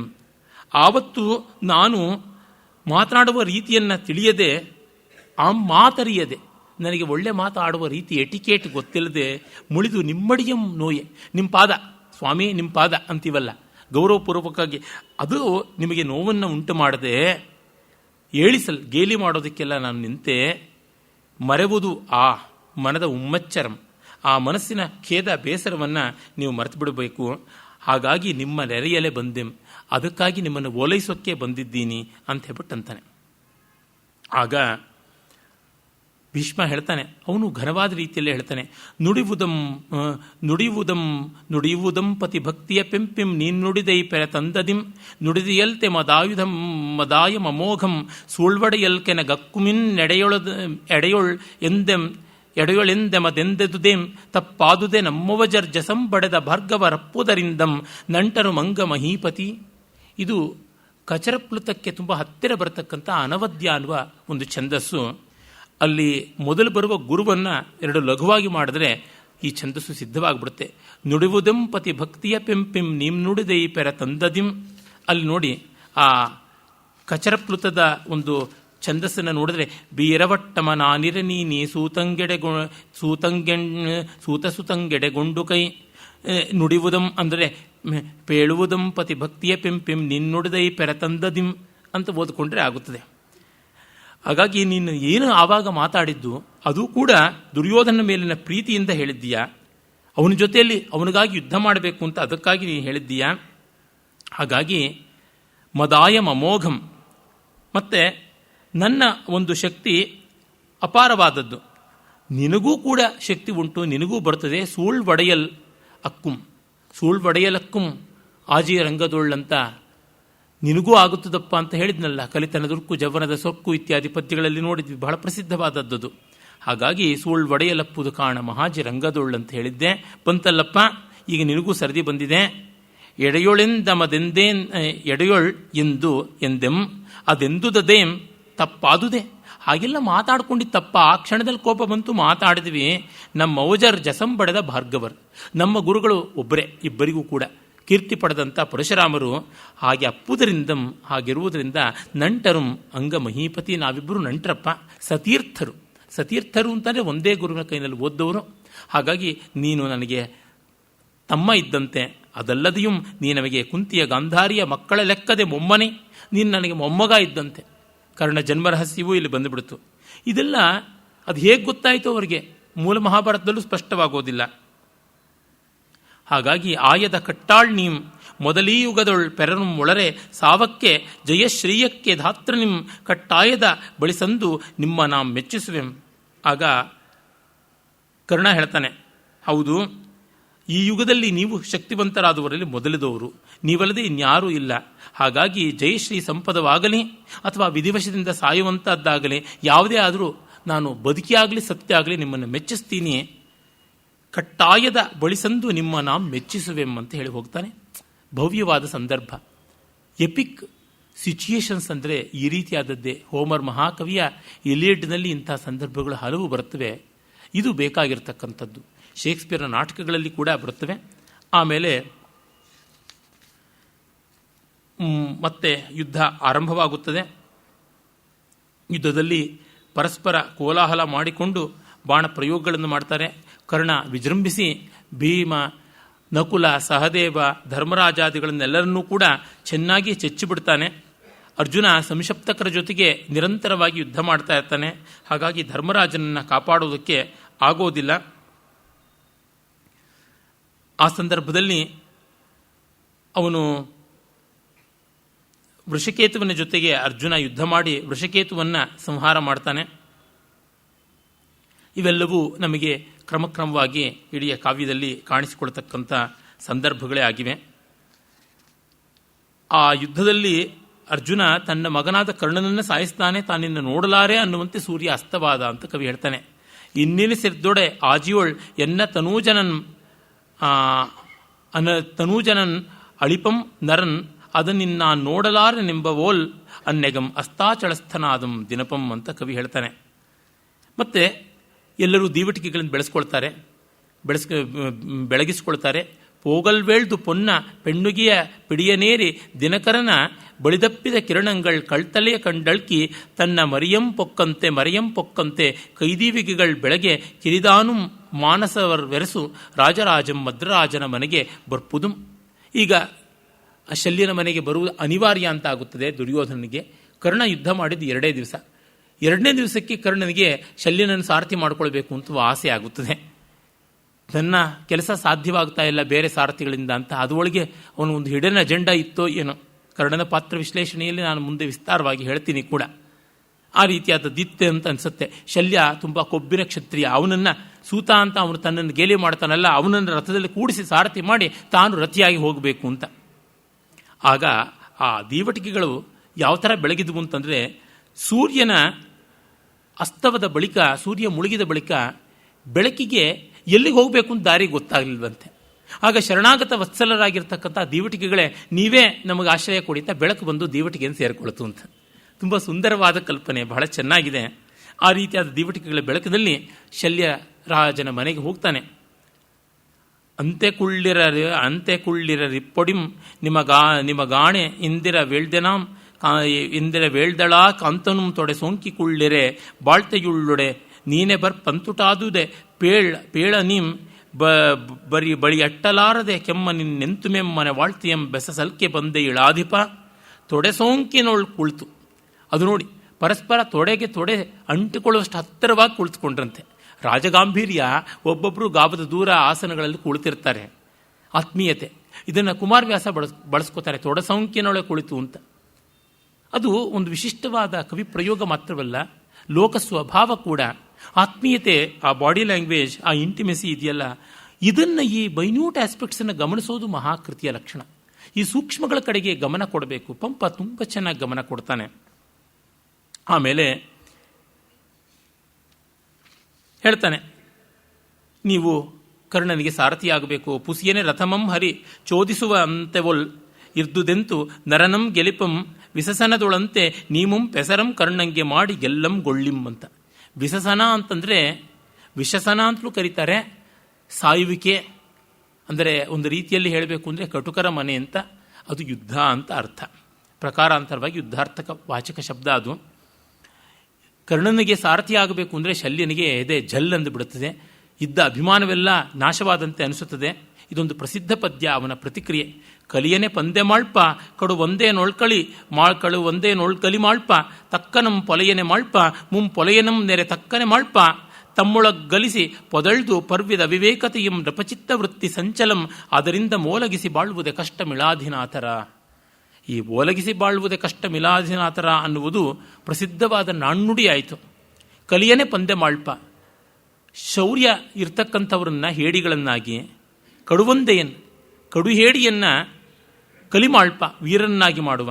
ತಕ್ಕನಂ ಪೊಲೆಯನೆ ಯೋಗ್ಯನನ್ನ ಮುಟ್ಟಬಾರದವನು ಹೊರಗಿನವನು ಹೊಲೆಯ ಅಂತ ಮಾಡಿ, ಪೊಲೆಯನಂ ನೇರೆ ತಕ್ಕನೆ ಮಾಳ್ಪ ಹೊಲೆಯನನ್ನ ಮುಟ್ಟಬಾರದವನನ್ನು ಮುಟ್ಟಿಸ್ಕೊಳ್ಳೋನು ಅಂತ ಮಾಡೋದು ಉಂಟಲ್ಲ. ರಾಜನೀತಿ ಯಾವ ಥರ ಅಂತ ನಮಗೆ ಗೊತ್ತೇ ಇದೆ. ಹಿಂಸರಾ ದಯಾಲುರಪಿ ಚಾರ್ಥಪರ ವದಾನ್ಯ ನಿತ್ಯವ್ಯಯ ಪ್ರಚುರ ನಿತ್ಯ ಧನಾಗಮಾಚ ಸತ್ಯಾನತಾಚ ಪುರುಷ ಪ್ರಿಯವಾದಿನೀಚ ವಾರಾಂಗನೇವ ನೃಪನೀತಿರ ಅನೇಕ ರೂಪ ಅಂತ.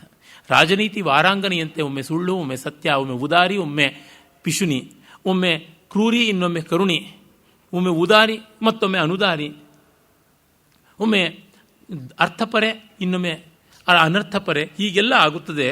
ಆ ರೀತಿಯಲ್ಲಿ ಆಗ್ತಾ ಇದೆಯಲ್ಲ. ಹಾಗಾಗಿ ಪರ್ವಿದ ಅವಿವೇಕ ರಾಜರುಗಳಿಗೆ ತುಂಬ ಉಂಟು. ಅವಿವೇಕ ಆವರಿಸಿಕೊಂಡು ಬಂದು ಅದರಿಂದ ಓಲಗಿಸಿ ಬಾಳುವುದು ಕಷ್ಟ ಮಿಳಾಧಿನಾಥರ. ಇವ್ರನ್ನ ಓಲೈಸಿ ಬಾಳುವುದು ಬಹಳ ಕಷ್ಟ. ಅನುಪಮ ವಿಕ್ರಮಕ್ರಮ ಮುದಾರ ಗುಣಂ ಮೃತವಾಕ್ಯಮೆಂಬ ಪೆಂಪೆನಲಿವು ಮೂರೇ ನಾಲ್ಕೆ ಗುಣಂ ಗುಣಂ ಗುಣಮತ್ತ ಮದಾನ್ವಿತ ರಾಜಬೀಜ ಸಂಜನಿತ ಗುಣಂ ಮದಂ ಮದಮನಾಳ್ದ ವಿವೇಕತೆಯಿಂದ ಮೊಲ್ತೆ ತೊಳ್ತಿನ ಮೊಲೆವಾಲನುಂಡ ಗುಣಮಿಂತೆವನಾರ್ ಕಿಡಿಪರ್ ನರೇಂದ್ರರುಳ್. ಇದೆಲ್ಲ ಪಂಪನೇ ಅನುಭವಿಸಿ ಹೇಳ್ತಾ ಇದ್ದಾನೆ ಅನಿಸುವಂತೆ ಇದೆ. ಎಷ್ಟೋ ಜನ ವಿಮರ್ಶಕರು ಪಂಪನ ಸ್ವಾನುಭವ ಸಾಮಗ್ರಿಯನ್ನು, ಅವನ ಜೀವನ ಪ್ರತಿಬಿಂಬವನ್ನು ಕಾವ್ಯದಲ್ಲಿ ನೋಡುವ ಅಪೇಕ್ಷೆ ಇರುವವರು ಇದೆಲ್ಲ ಅರಿಕೇಸರಿ ಹತ್ತಿರ ಮತ್ತೊಬ್ಬ ರಾಜರತ್ತ ಅವನು ಕಂಡದ್ದು ಅನುಭವಿಸಿದ್ದು ಅಂತಲೇ ಹೇಳ್ತಾರೆ. ಏನಂದರೆ ದೊಡ್ಡ ಗುಣಗಳು ಇಷ್ಟು ಅಸಮಾನವಾದ ಅನುಪಮ ವಿಕ್ರಮ ಕ್ರಮಂ ಉದಾರ ಗುಣಂ ಋತವಾಕ್ಯಮೆಂಬ ಪೆಂಪೆನಲಿವು ಮೂರೋ ನಾಲ್ಕು ದೊಡ್ಡ ದೊಡ್ಡ ಗುಣಗಳು ಉಂಟು. ಅವು ಯಾವುದು ಅಂತಂದರೆ ಔದಾರ್ಯ, ಪರಾಕ್ರಮ, ಸತ್ಯವಾಕು. ಇದು ಮೂರೋ ನಾಲ್ಕು. ಇದು ಒಂದು ಕಡೆ ಆದರೆ ರಾಜರುಗಳಲ್ಲಿ ಹುಟ್ಟಿರ್ತಕ್ಕಂಥದ್ದು ಇದಕ್ಕೆ ಕೌಂಟರ್ ಪಾರ್ಟ್ ಆದದ್ದು ಯಾವುದು ಅಂತಂದರೆ ಮದಾನ್ವಿತ ರಾಜಬೀಜ ಸಂಜನಿತ ಗುಣಂ, ತಮ್ಮ ವಂಶಪ್ರಜ್ಞೆ ಎನ್ನುವ ಅಹಂಕಾರದ ಒಂದು ಗುಣ. ಮದಂ ಮದಮನಾಳ್ದ ಅವಿವೇಕತೆ, ಆ ಮದ ಅಹಂಕಾರದಿಂದ ಬಂದು ಇನ್ನೂ ಬಲಿಷ್ಠವಾಗತಕ್ಕಂಥ ಅವಿವೇಕ ಅಜ್ಞಾನ. ಮತ್ತೆ ಇನ್ನೊಂದು ಬಹಳ ಚೆನ್ನಾಗಿ ಹೇಳ್ತಾನೆ, ತೊಳ್ತಿನ ಮೊಲೆವಾಲನುಂಡ ಗುಣಂ. ದಾಸಿಯರ ಹಾಲನ್ನೇ ಕುಡಿದು ಬೆಳೆದವರು. ಅಮ್ಮಂದ್ರ ಹಾಲು ಕುಡಿಸೋಲ್ಲ, they have to maintain their figure. ಕಡೆಗೆ ಇವರು ಕುಡಿತಕ್ಕಂಥ ದಾಸಿಯರ ಹಾಲೆ, ಹೆಸರಿಗೆ ರಾಜರ ಮಕ್ಕಳು, ತಾಯಿಯ ಹಾಲು ಇವರಿಗೆ ಎರವಾದಂಥದ್ದು. ಕಾಳಿದಾಸನ ಕಾವ್ಯದಲ್ಲಿ ನೋಡ್ತೀವಿ, ಧಾತ್ರೀ ಸ್ತನ್ಯವನ್ನು ಪಾನ ಮಾಡಿ ಬೆಳೆದದ್ದು ರಘುವಂಶೀಯರಲ್ಲೇ ಕಾಣಿಸುತ್ತದೆ ಇದು ಅಂತ. ಅದು ಕಾಳಿದಾಸನ ಕಾಲದ ರಾಜವಂಶದಲ್ಲಿದ್ದದ್ದೋ ರಾಮನ ಕಾಲದಲ್ಲೇ ಇತ್ತೋ ಗೊತ್ತಿಲ್ಲ. ಕಾಳಿದಾಸ ತನ್ನ ಸಮಾಜ ನೋಡಿ ಬರೆದನೋ ರಾಮಾಯಣ ಸಮಾಜವನ್ನು ನೋಡಿ ಬರೆದನೋ ಗೊತ್ತಿಲ್ಲ. ವಾಲ್ಮೀಕಿ ರಾಮಾಯಣದಲ್ಲಿ ದಾಸಿಯರ ಹಾಲು ಕುಡಿದು ರಾಮ ಲಕ್ಷ್ಮಣ ಬೆಳೆದರು ಅಂತ ಇಲ್ಲ. ಕಾಳಿದಾಸ ಬರೀತಾನೆ, ಅವನು ತನ್ನ ಕಾಲದ ಕಂಡಿದ್ದನ್ನು ಬರೀತಾನೆ. ನಾಲ್ವಡಿ ಕೃಷ್ಣರಾಜ ಒಡೆಯರ್ ತಂದೆ ಚಾಮರಾಜ ಒಡೆಯರ್ ಅವರು ರಾಜ್ಯ ಆಳ್ತಾ ಇದ್ದಾಗ ರತ್ನಾವಳಿ ನಾಟಕ ಸಭಾ ಅಂತ ವರದಾಚಾರ್ಯ ಕಂಪನಿ ಅಂತೆಲ್ಲ ಬಂತು. ಆಗ ಬಸವಪ್ಪ ಶಾಸ್ತ್ರಿಗಳ ಪ್ರಸಿದ್ಧವಾದಂತಹ ಈ ಒಂದು ಶಾಕುಂತಲಾದಿಗಳ ಅನುವಾದ ಎಲ್ಲ ಬಂದದ್ದು. ಆಗ ಮಹಾರಾಜರ ಒಂದು ವೇಷ ಏನಿದೆ ಆ ಅಲಂಕಾರಕ್ಕೆ ತಕ್ಕಂತೆ ದುಷ್ಯಂತಾದಿಗಳ ಅಲಂಕಾರ ಮಾಡಿಕೊಳ್ಳೋದು ಇವರು ಪ್ರೆಸೆಂಟ್ ಮಾಡ್ತಾ ಇದ್ರು. ನಮಗೆ ಗೊತ್ತಾಗುತ್ತೆ ಆಗ ಆ ಯುರೋಪಿಯನ್ ಮಹಾರಾಜರ ಮತ್ತು ದೇಶಿ ಮಹಾರಾಜರ ಇಬ್ಬರ ಒಂದು ಸಂಕರ ಸಂತಾನದಂತೆ ಡ್ರೆಸ್ ಇರ್ತಾ ಇತ್ತು. ಪ್ಯಾಂಟ್ ಹಾಕ್ಕೊಳ್ಳೋದು, ಅದರ ಮೇಲೆ ನಿಲುವಂಗಿ ಹಾಕ್ಕೊಳ್ಳೋದು, ಬೆನ್ನಿಂದ ಹಿಂದೆ ಇಳಿ ಬಿಡ್ತಕ್ಕಂಥದ್ದು ಒಂದು ಉಂಟಲ್ಲ, ಎಲೆವಸ್ತ್ರ ಅಂತ ಯಕ್ಷಗಾನದ ಪರಿಭಾಷೆಯಲ್ಲಿ ಕರೀತಾರೆ. ಇಂಗ್ಲೀಷ್ನಲ್ಲಿ ಅದಕ್ಕೊಂದು ಹೆಸರಿದೆ, ನನಗೆ ಮರ್ತು ಹೋಗಿದೆ. ಪೋರ್ಟಲ್. ಹೌದು. ಮತ್ತು ಯಥೇಷ್ಟವಾಗಿ ಆ ಒಂದು ಬೇರೆ ಬೇರೆ ರೀತಿಯ ಹಗ್ಗಗಳ ಹೆಣಿಕೆ ಎಲ್ಲ ಇರುತ್ತದೆ. ಮತ್ತು ಮೈಸೂರು ಪೇಟ ಅದು ಪ್ರಾಚೀನ ಪದ್ಧತಿಯದಲ್ಲ. ಸಾಂಚಿ, ಬಾರ್ಹುತ್, ಮಥುರಾ ಮೊದಲಾದ ಯಾವ ಶಿಲ್ಪಗಳಲ್ಲಿಯೂ ಕಾಣಿಸದೇ ಇರತಕ್ಕಂಥದ್ದು. ತುಂಬ over symmetric and that's why very ugly. ನನಗೆ ಮೈಸೂರು ಪೇಟ ಎಂದೂ ಚೆಂದ ಕಾಣಿಸಿಲ್ಲ. ಆ ರಾಜಸ್ಥಾನಿ ಪೇಟ, ಮಹಾರಾಷ್ಟ್ರೀಯನ್ ಪೇಟ ಓರೆ ಕೋರೆಗಳಿಂದ ತುಂಬ ಚೆನ್ನಾಗಿರುತ್ತೆ. ಕಲೆ ಯಾವತ್ತೂ ವಕ್ರವಾಗಿದ್ದಾಗ ವಕ್ರ ಅಂದರೆ ರಮಣೀಯತೆ ಅಂತ ಹೇಳ್ಬಿಟ್ಟಿದ್ವಿ. ರುಜುವಾಗಿದ್ದರೆ ಚೆನ್ನಾಗಿಲ್ಲ. ಭಿನ್ನಗೇಯಂ ಇವೇದಂ ಹಿ ಕೋಮಲಂ ರುಜುಪೇಶಲಂ ಅಂತ ಭಾಮಹ ಬೈತಾನೆ. ವಕ್ರೋಕ್ತಿ ಒಂದೇ ಕಾವ್ಯ ಸರ್ವಸ್ವ, ಕಾವ್ಯ ಜೀವಿತ. ಹಾಗಾಗಿಯೇ ಸೈಷಾ ಸರ್ವತ್ರ ವಕ್ರೋಕ್ತಿ ಕೋಲಂಕಾರೋನಯಾವಿನ ಅಂತಲೇ ಅವನು ಹೇಳ್ತಾನೆ. ವಕ್ರೋಕ್ತಿ ಬೇಕು ಅಂತ. ಹೀಗಾಗಿ ರಾಜಪುತ್ರರ, ಮಹಾರಾಷ್ಟ್ರೀಯರ ಅವರುಗಳ ಒಂದು ಶಿರಸ್ತ್ರಾಣದ ಅಲಂಕಾರದ ಸೊಬಗನ್ನು ನೋಡಿದ್ರೆ ಮತ್ತು ಚೆನ್ನ ಅಂತ ಅನಿಸುತ್ತದೆ. ಆ ವೇಷವನ್ನು ಮಾಡ್ಕೊಳ್ತಾ ಇರಲಿಲ್ಲ, ಈ ವೇಷವನ್ನು ಮಾಡ್ಕೊಳ್ತಾ ಇದ್ರು. ನಿಜವಾಗಿ ಆ ವೇಷ ನಮಗೆ ಚೆನ್ನಾಗಿ ಕಾಣಿಸ್ತಾ ಇರಲಿಲ್ಲ. ಹೀಗಾಗಿ ವರದಾಚಾರ್ಯ ಕಂಪನಿಯ ಒಂದು ವರದಾಚಾರ್ಯರ ದುಷ್ಯಂತನ ವೇಷ ಅಂತಂದರೆ ಚಾಮರಾಜ ಒಡೆಯರ್ರವರು ರಂಗಸ್ಥಳಕ್ಕೆ ಬಂದಂಗೆ ಇರ್ತಾ ಇತ್ತು, ದುಷ್ಯಂತ ಅಂತ ಅನಿಸ್ತಲೇ ಇರಲಿಲ್ಲ. ಇದು ಆ ಕಾಲದ ಫ್ಯಾಷನ್ನಿಂದ ಬಂದದ್ದು. ಹೀಗೂ ಇದ್ದಿರಬಹುದೋ ಏನೋ ಗೊತ್ತಿಲ್ಲ. ದಾಸಿಯರ ಹಾಲು ಕುಡಿದು ರಾಜರು ಬೆಳೀತಾರೆ ಅಂತ ಪಂಪ ಕಾಳಿದಾಸರ ಕಾಲದ್ದು. ಒಟ್ಟಿನಲ್ಲಿ ಅದು ಒಳ್ಳೆ ಅಬ್ಸರ್ವೇಷನ್. ಈ ರಾಜರುಗಳಿಗೆ ವಿವೇಕ ಇಲ್ಲದೆ ಇರೋದಕ್ಕೆ ಕಾರಣ ಸತ್ಯವಾಕು, ಪರಾಕ್ರಮ ಮತ್ತು ಔದಾರ್ಯ ಇವುಗಳಿಗೆ ಬದಲಾಗಿ ಕುಲಾಭಿಮಾನ, ಕುಲ ದುರಭಿಮಾನ, ವಸ್ತುತಃ ಕುಲ ದುರಭಿಮಾನ ಮತ್ತು ಅವಿವೇಕ ಹಾಗೂ ಈ ದಾಸಿಯ ಹಾಲು ಕುಡಿದ್ರಿಂದ ಬರ್ತಕ್ಕಂಥ ಸಣ್ಣತನ ಅಂತ. ದಾಸಿಯರಾರು ಬೇಜಾರು ಮಾಡ್ಕೊಳ್ಬಾರ್ದು, ಈ ಕೇಸ್ ಹಾಕ್ಬಿಡ್ತಾರೆ ಆಮೇಲೆ. ಪರಿವಿಷ್ಟು ಪಿಂದೆ ಕಡಂಗಿ ತೇರನ್ ಎಸಗೆಂಬವ ನಂಬಿನ ಅಂಬಿಗನಾಜಿ ರಂಗದೊಳ್ ಮುಂದೆ ಸಮಾನನಾಗಿ ಬೆಸದಿಪ್ಪವನು ತುರುಕಾರನಾಗೆ ಮತ್ಸ್ಯಂದನ ಚೋದನ ಕ್ರಮಮದುಂ ಪೊಲಯಂಗಮ ದಿರ್ಕು ಮಂತುಟಂ ನೀಂ ದಯಗೈದ ಪೇಳ್ದೆಯ್ದ ನಾರ್ ಪಡೆವರ್ ಪಣಿರಾಜ ಕೇತನ. ಅಲ್ಲಪ್ಪ, ಪಿಂದೆ ಕಡಂಗಿ ತೇರನ್ ಎಸಗೆಂಬವನ್ ಅಂಬಿಗನ್. ಹಾಗೆ ಓಡಿಸು, ಹೀಗೆ ಓಡಿಸು, ಹೀಗೆ ತಿರುಗಿಸು, ಹಾಗೆ ತಿರುಗಿಸು ಅಂತ ಹೇಳ್ತಕ್ಕಂಥನು ಬೆಸ್ತ ಅಂತಂದರೆ ಸೂತನಾದ ಕರ್ಣ. ಇನ್ನು ರಂಗದೊಳ್ ಮುಂದೆ ಸಮಾನನಾಗಿ ಬೆಸದಿರ್ಪವನು ತುರುಕಾರನ್. ಇನ್ನು ಎದುರಾಳಿಯಾಗಿ ನಿಂತಂಥ ಅರ್ಜುನನ ರಥದಲ್ಲಿ ತನಗೆ ಸವಾಲು ಹಾಕುವಂತೆ ಸಾರಥಿಯಾಗಿದ್ದವನು ಗೊಲ್ಲ, ಕೃಷ್ಣ. ಮತ್ಸ್ಯಂದನ ಚೋದನ ಕ್ರಮ ಮದುಂ ಪೊಲಯಂಗಂ ಅಮರ್ದಿರ್ಕುಂ. ಇದೇನು ಹೊಲೆನಿಗೆ ಕೂಡ ಸರಿಯಾಗಿ ಮಾಡೋಕ್ಕೆ ಆಗಬಾರ್ದು, ಆ ರೀತಿಯಾಗಿ ಮಾಡಿಸ್ತಾ ಇದೀಯಾ, ಈ ಮಟ್ಟಕ್ಕೆ ಹೀನಾಯ ಮಾಡಿದ್ದೀಯಲ್ಲ, ಇದನ್ನು ದಯಗೈದು ಪೇಳ್ದೆ ಇದನ್ ಆರ್ ಪಡೆವರ್ಪಣಿ ರಾಜಕೇತನ. ಇದನ್ನು ನೀನು ಹೇಳಿದೆಯಲ್ಲ, ನನ್ನ ಅದೃಷ್ಟ ಅಂತ ಅಂದ್ಕೊಂಡು ಕಣ್ಣು ಗೊತ್ಕೊಂಡು ಕೆಲಸ ಮಾಡಬೇಕಲ್ಲ, ಇದು ಯಾರು ಮಾಡ್ತಾರೆ ಅಂತ. ಆ ಶಲ್ಯನ ಕೊಬ್ಬು ಎಂಥದ್ದು ಅನ್ನೋದನ್ನು ಈ ಪದ್ಯದಲ್ಲಿ ಕವಿ ತುಂಬ ಚೆನ್ನಾಗಿ ಚಿತ್ರಣ ಮಾಡಿದ್ದಾನೆ. ಆಮೇಲೆ ತಲೆ ಸವರಿ ಅವನಿಗೆ ಹಾಗಲ್ಲ, ಹೀಗಲ್ಲ, ಹೀಗೆ ಮಾಡಬೇಕು, ಹಾಗೆ ಮಾಡಬೇಕು ಅಂತೆಲ್ಲ ಹೇಳಿ ಕರ್ಣನನ್ನು ಕೊಂಡಾಡಿ ಬೇಕಾದಷ್ಟು ಅವನನ್ನು ಉಪಚಾರ ಮಾಡಿ ಒಪ್ಪಿಸ್ತಾನೆ. ಇದಕ್ಕಾಗಿ ಮೂಲ ಮಹಾಭಾರತದಲ್ಲಿ ಬರುವಂಥ ಪ್ರಕರಣವನ್ನು ಕುಮಾರವ್ಯಾಸ ತುಂಬ ಚೆನ್ನಾಗಿ ಮಾಡ್ತಾನೆ. ಅದು ಪಂಪ ಬಿಟ್ಟಿದ್ದಾನೆ. ಹಿಂದೆ ತ್ರಿಪುರಾಸುರ ಸಂಹಾರ ಕಾಲದಲ್ಲಿ ಬ್ರಹ್ಮನೇ ಶಿವನಿಗೆ ಸಾರಥಿ ಆಗಬೇಕಾಯಿತು, ನೀವು ಬ್ರಹ್ಮಸ್ಥಾನದಲ್ಲಿರುವಂಥವರಾಗ್ತೀರಾ, ಹಾಗಾಗಿ ಸೂತಸ್ಥಾನ ಅಂತ ಏನು ಮೈಲಿಗೆ ಆಗಬೇಕಾಗಿಲ್ಲ ಅಂತೆಲ್ಲ ಕೊಂಡಾಟ ಮಾಡ್ತಾನೆ. ಕೃಷ್ಣ ಎಷ್ಟು ದೊಡ್ಡವನು, ಅವನಿಗೆ ಸರಿಸಮಾರರಾಗ್ತೀರಾ ಅಂತ ಹೀಗೆಲ್ಲ ಕಾರ್ಯವಾಸಿಗೆ ಕತ್ತೆ ಕಾಲು ಕಟ್ಟು ಅಂತ ಮಾಡ್ತಾನೆ. ಆಮೇಲೆ ಮರುದಿನ ಅಂದರೆ ಕರ್ಣ ತಾನು ಸಾಯುವ ದಿನ ಪಸದನಮನ್ ಇದನಿಂತೆ ಎನಗಿಂದಿನಿತೆ ಎಂಬಂತೆ ನೆರೆಗೆ ಕೈದೈದು ಬಂದು ಈ ಹೊತ್ತೇ ಇನ್ನಿಲ್ಲ ನನಗೆ ಅನ್ನುವಂತೆ ಚೆನ್ನಾಗಿ ಅಲಂಕಾರ ಮಾಡಿಕೊಂಡಂತೆ ಕರ್ಣ. ಅದು ಒಂದು ಟೇಸ್ಟ್ ಅಲ್ವಾ. ಸಾವಿಗೆ ಹೋಗುವಾಗಲೂ ಸಂಭ್ರಮ, ಸಿದ್ಧತೆ. ಇದು ಮಹಾವೀರಯುಗದ ಕಥೆ. ಮಹಾಭಾರತ ಮಾತ್ರವಲ್ಲ, ಪಂಪನ ಯುಗವೂ ವೀರಯುಗ ಅಂತ ಹೇಳ್ತಾರೆ. ಹಾಗೆಲ್ಲ ಸಹಗಮನಕ್ಕೆ ಹೋಗ್ತಾ ಇದ್ದಂಥವರು ನಗನಗುತ್ತಾ ಹೋಗ್ತಾ ಇದ್ರಂತೆ, ಸರ್ವಾಲಂಕಾರ ಭೂಷಿತೆಯರಾಗಿ ಅರಸಿನದ ಬಟ್ಟೆಯನ್ನು ಉಟ್ಕೊಂಡು ದೇದೀಪ್ಯಮಾನರಾಗಿ ತಿಲಕವನ್ನು ಕೈಯಲ್ಲಿ ಇಟ್ಕೊಂಡು, ಒಂದು ಕೈಯಲ್ಲಿ ನಿಂಬೆಹಣ್ಣು ಮತ್ತೊಂದು ಕೈಯಲ್ಲಿ ಕನ್ನಡಿ ಇಟ್ಕೊಂಡು ಕ್ಷಣ ಕ್ಷಣಕ್ಕೂ ತಮ್ಮ ಮುಖವನ್ನು ನೋಡಿಕೊಂಡು ನಾವೇನು ಕುಗ್ಗಿಲ್ಲ, ದುಃಖ ಪಡ್ತಾ ಇಲ್ಲ, ಬೆಂಕಿಗೆ ಬೀಳ್ತೀವಿ ಅನ್ನೋ ಸಂಕೋಚ ಭಯಗಳಿಲ್ಲ ಅಂತ ತೋರ್ಪಡಿಸಿಕೊಂಡು ಬರ್ತಾ ಇದ್ರು ಅಂತ. ಮಾಸ್ತಿ ಕಲ್ಲುಗಳು ಅಂತ ಹಾಗೆ ಮಾಡ್ತಾರೆ, ಅವ್ರಿಗೊಂದು ಕೈ ಇಟ್ಕೊಂಡಿರುವಂತೆ ಮಾಡ್ತಾರೆ, ಬರೀ ಒಂದು ಕೈ ತೋರಿಸುವಂತೆ.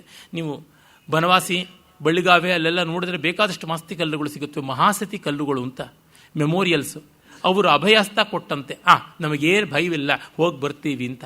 ಆ ರೀತಿಯಲ್ಲಿ ಕರ್ಣ ಕೂಡ ಮಾಡಿಕೊಳ್ತಾ ಇದ್ದ. ರಜಪೂತ್ರರಲ್ಲಿ ಜೌಹರ ಅನ್ನುವ ಪದ್ಧತಿ ಕೂಡ ಹಾಗೆ ಕಾಣಿಸುತ್ತದೆ.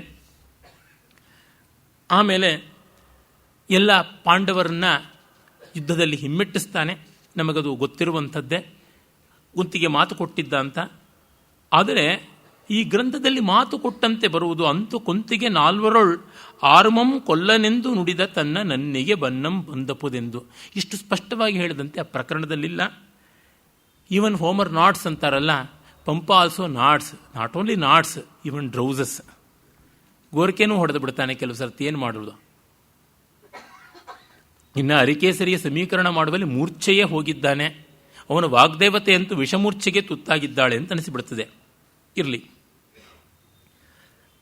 ಆಮೇಲೆ ಆ ಕರ್ಣನ ಒಂದು ಕೋಲಾಹಲ ಕಾಲದಲ್ಲಿ ಧರ್ಮರಾಜ ತೀವ್ರವಾಗಿ ಪೆಟ್ಟು ತಿಂದು ಶಿಬಿರಕ್ಕೆ ಬಂದುಬಿಡ್ತಾನೆ.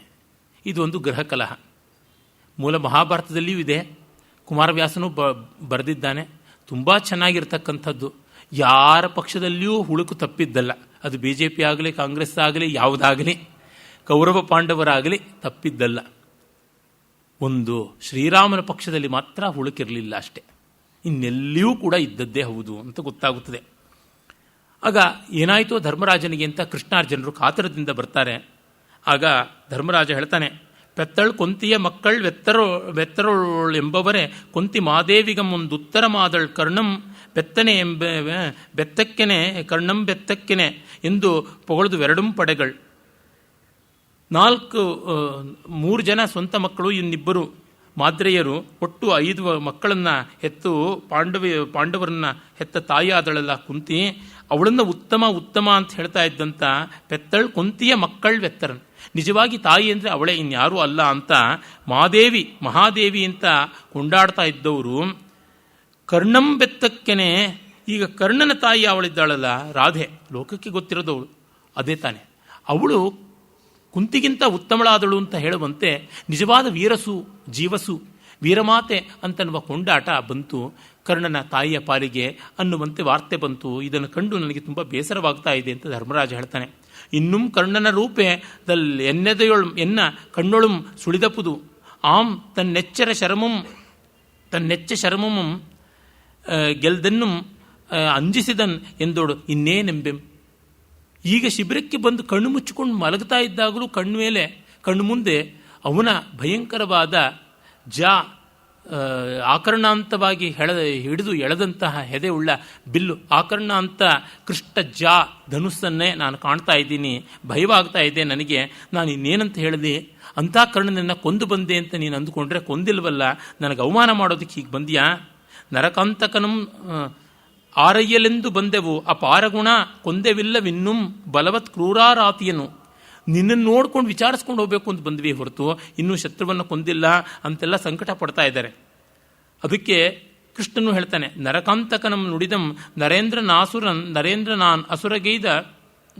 ನಾನ್ ಅರಸುಗೈವ ಪಳವಗೆಯನದಂ ಪರಿಹರಿಸಿದನ ಆತನ ನೀ ಕಿರೀಟಿ ಗೆಲ್ವನೆಗೆ ಪಟ್ಟಂ ಮಾಡುವನೆ.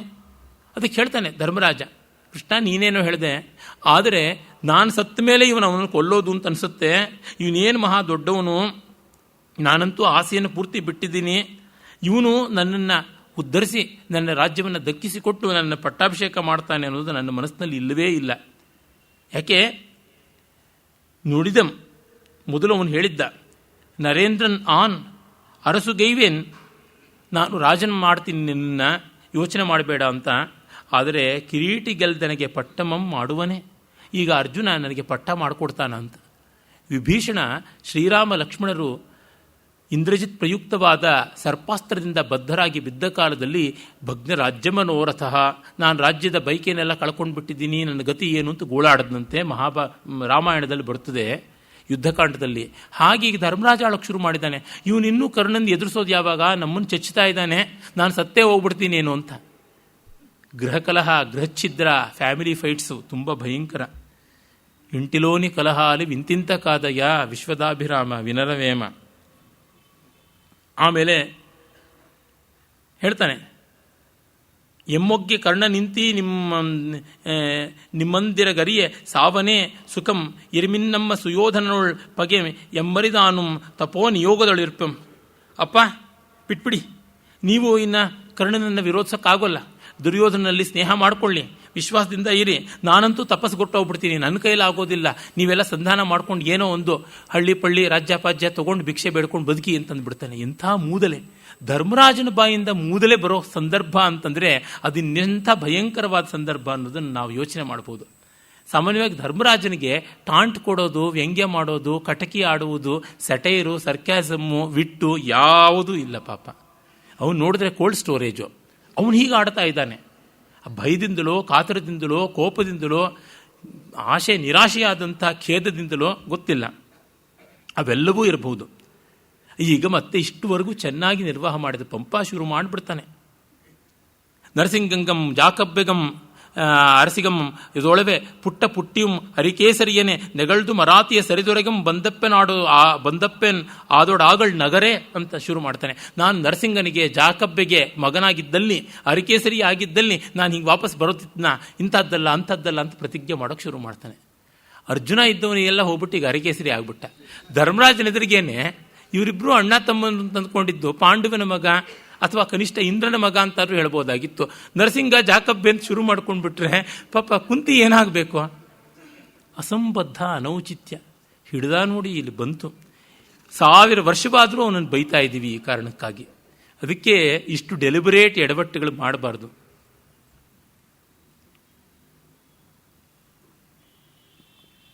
ಆಮೇಲೆ ದೇವತೆಗಳೆಲ್ಲ ಆಕಾಶದಲ್ಲಿ ಬಂದು ನೋಡ್ತಾರೆ, ಅರ್ಜುನ ಈಗ ಕರ್ಣ ಸಂಹಾರ ಮಾಡಿಯೇ ಬರುವುದು ಅಂತ ಆಗಿಬಿಟ್ಟಿದೆ. ಚಿತ್ರಪಟಮಂ ಕೆದರಿ ಗಗನತಳಮನಂತೆ ಅಲಂಕರಿಸಿದಂತೆ 16 ರಾಜರ ಬೆರಸು ಬಂದಿದ್ದರಾಗಳು.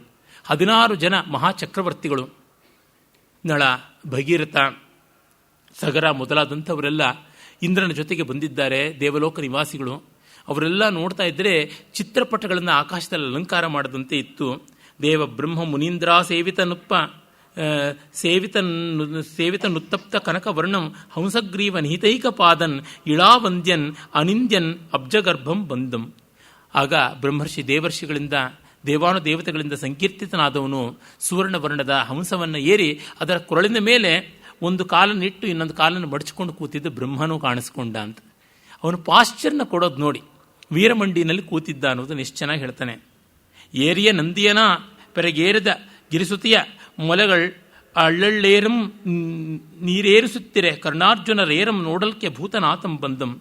ನಂದಿಯನ್ನು ಏರಿಕೊಂಡು ಹಿಂದೆನೇ ಪಿಲಿಯನ್ ರೈಡರ್ ಆಗಿ ಪಾರ್ವತಿಯನ್ನು ಕೂಡಿಸಿಕೊಂಡು ಬಂದಿದ್ದಾನೆ. ಅವಳು ಗಟ್ಟಿಯಾಗಿ ಎದೆ ಒತ್ತಿಕೊಂಡು ಶಿವನ ಹಿಂದೆ ಕೂತ್ಕೊಂಡಿದ್ದಾಳೆ.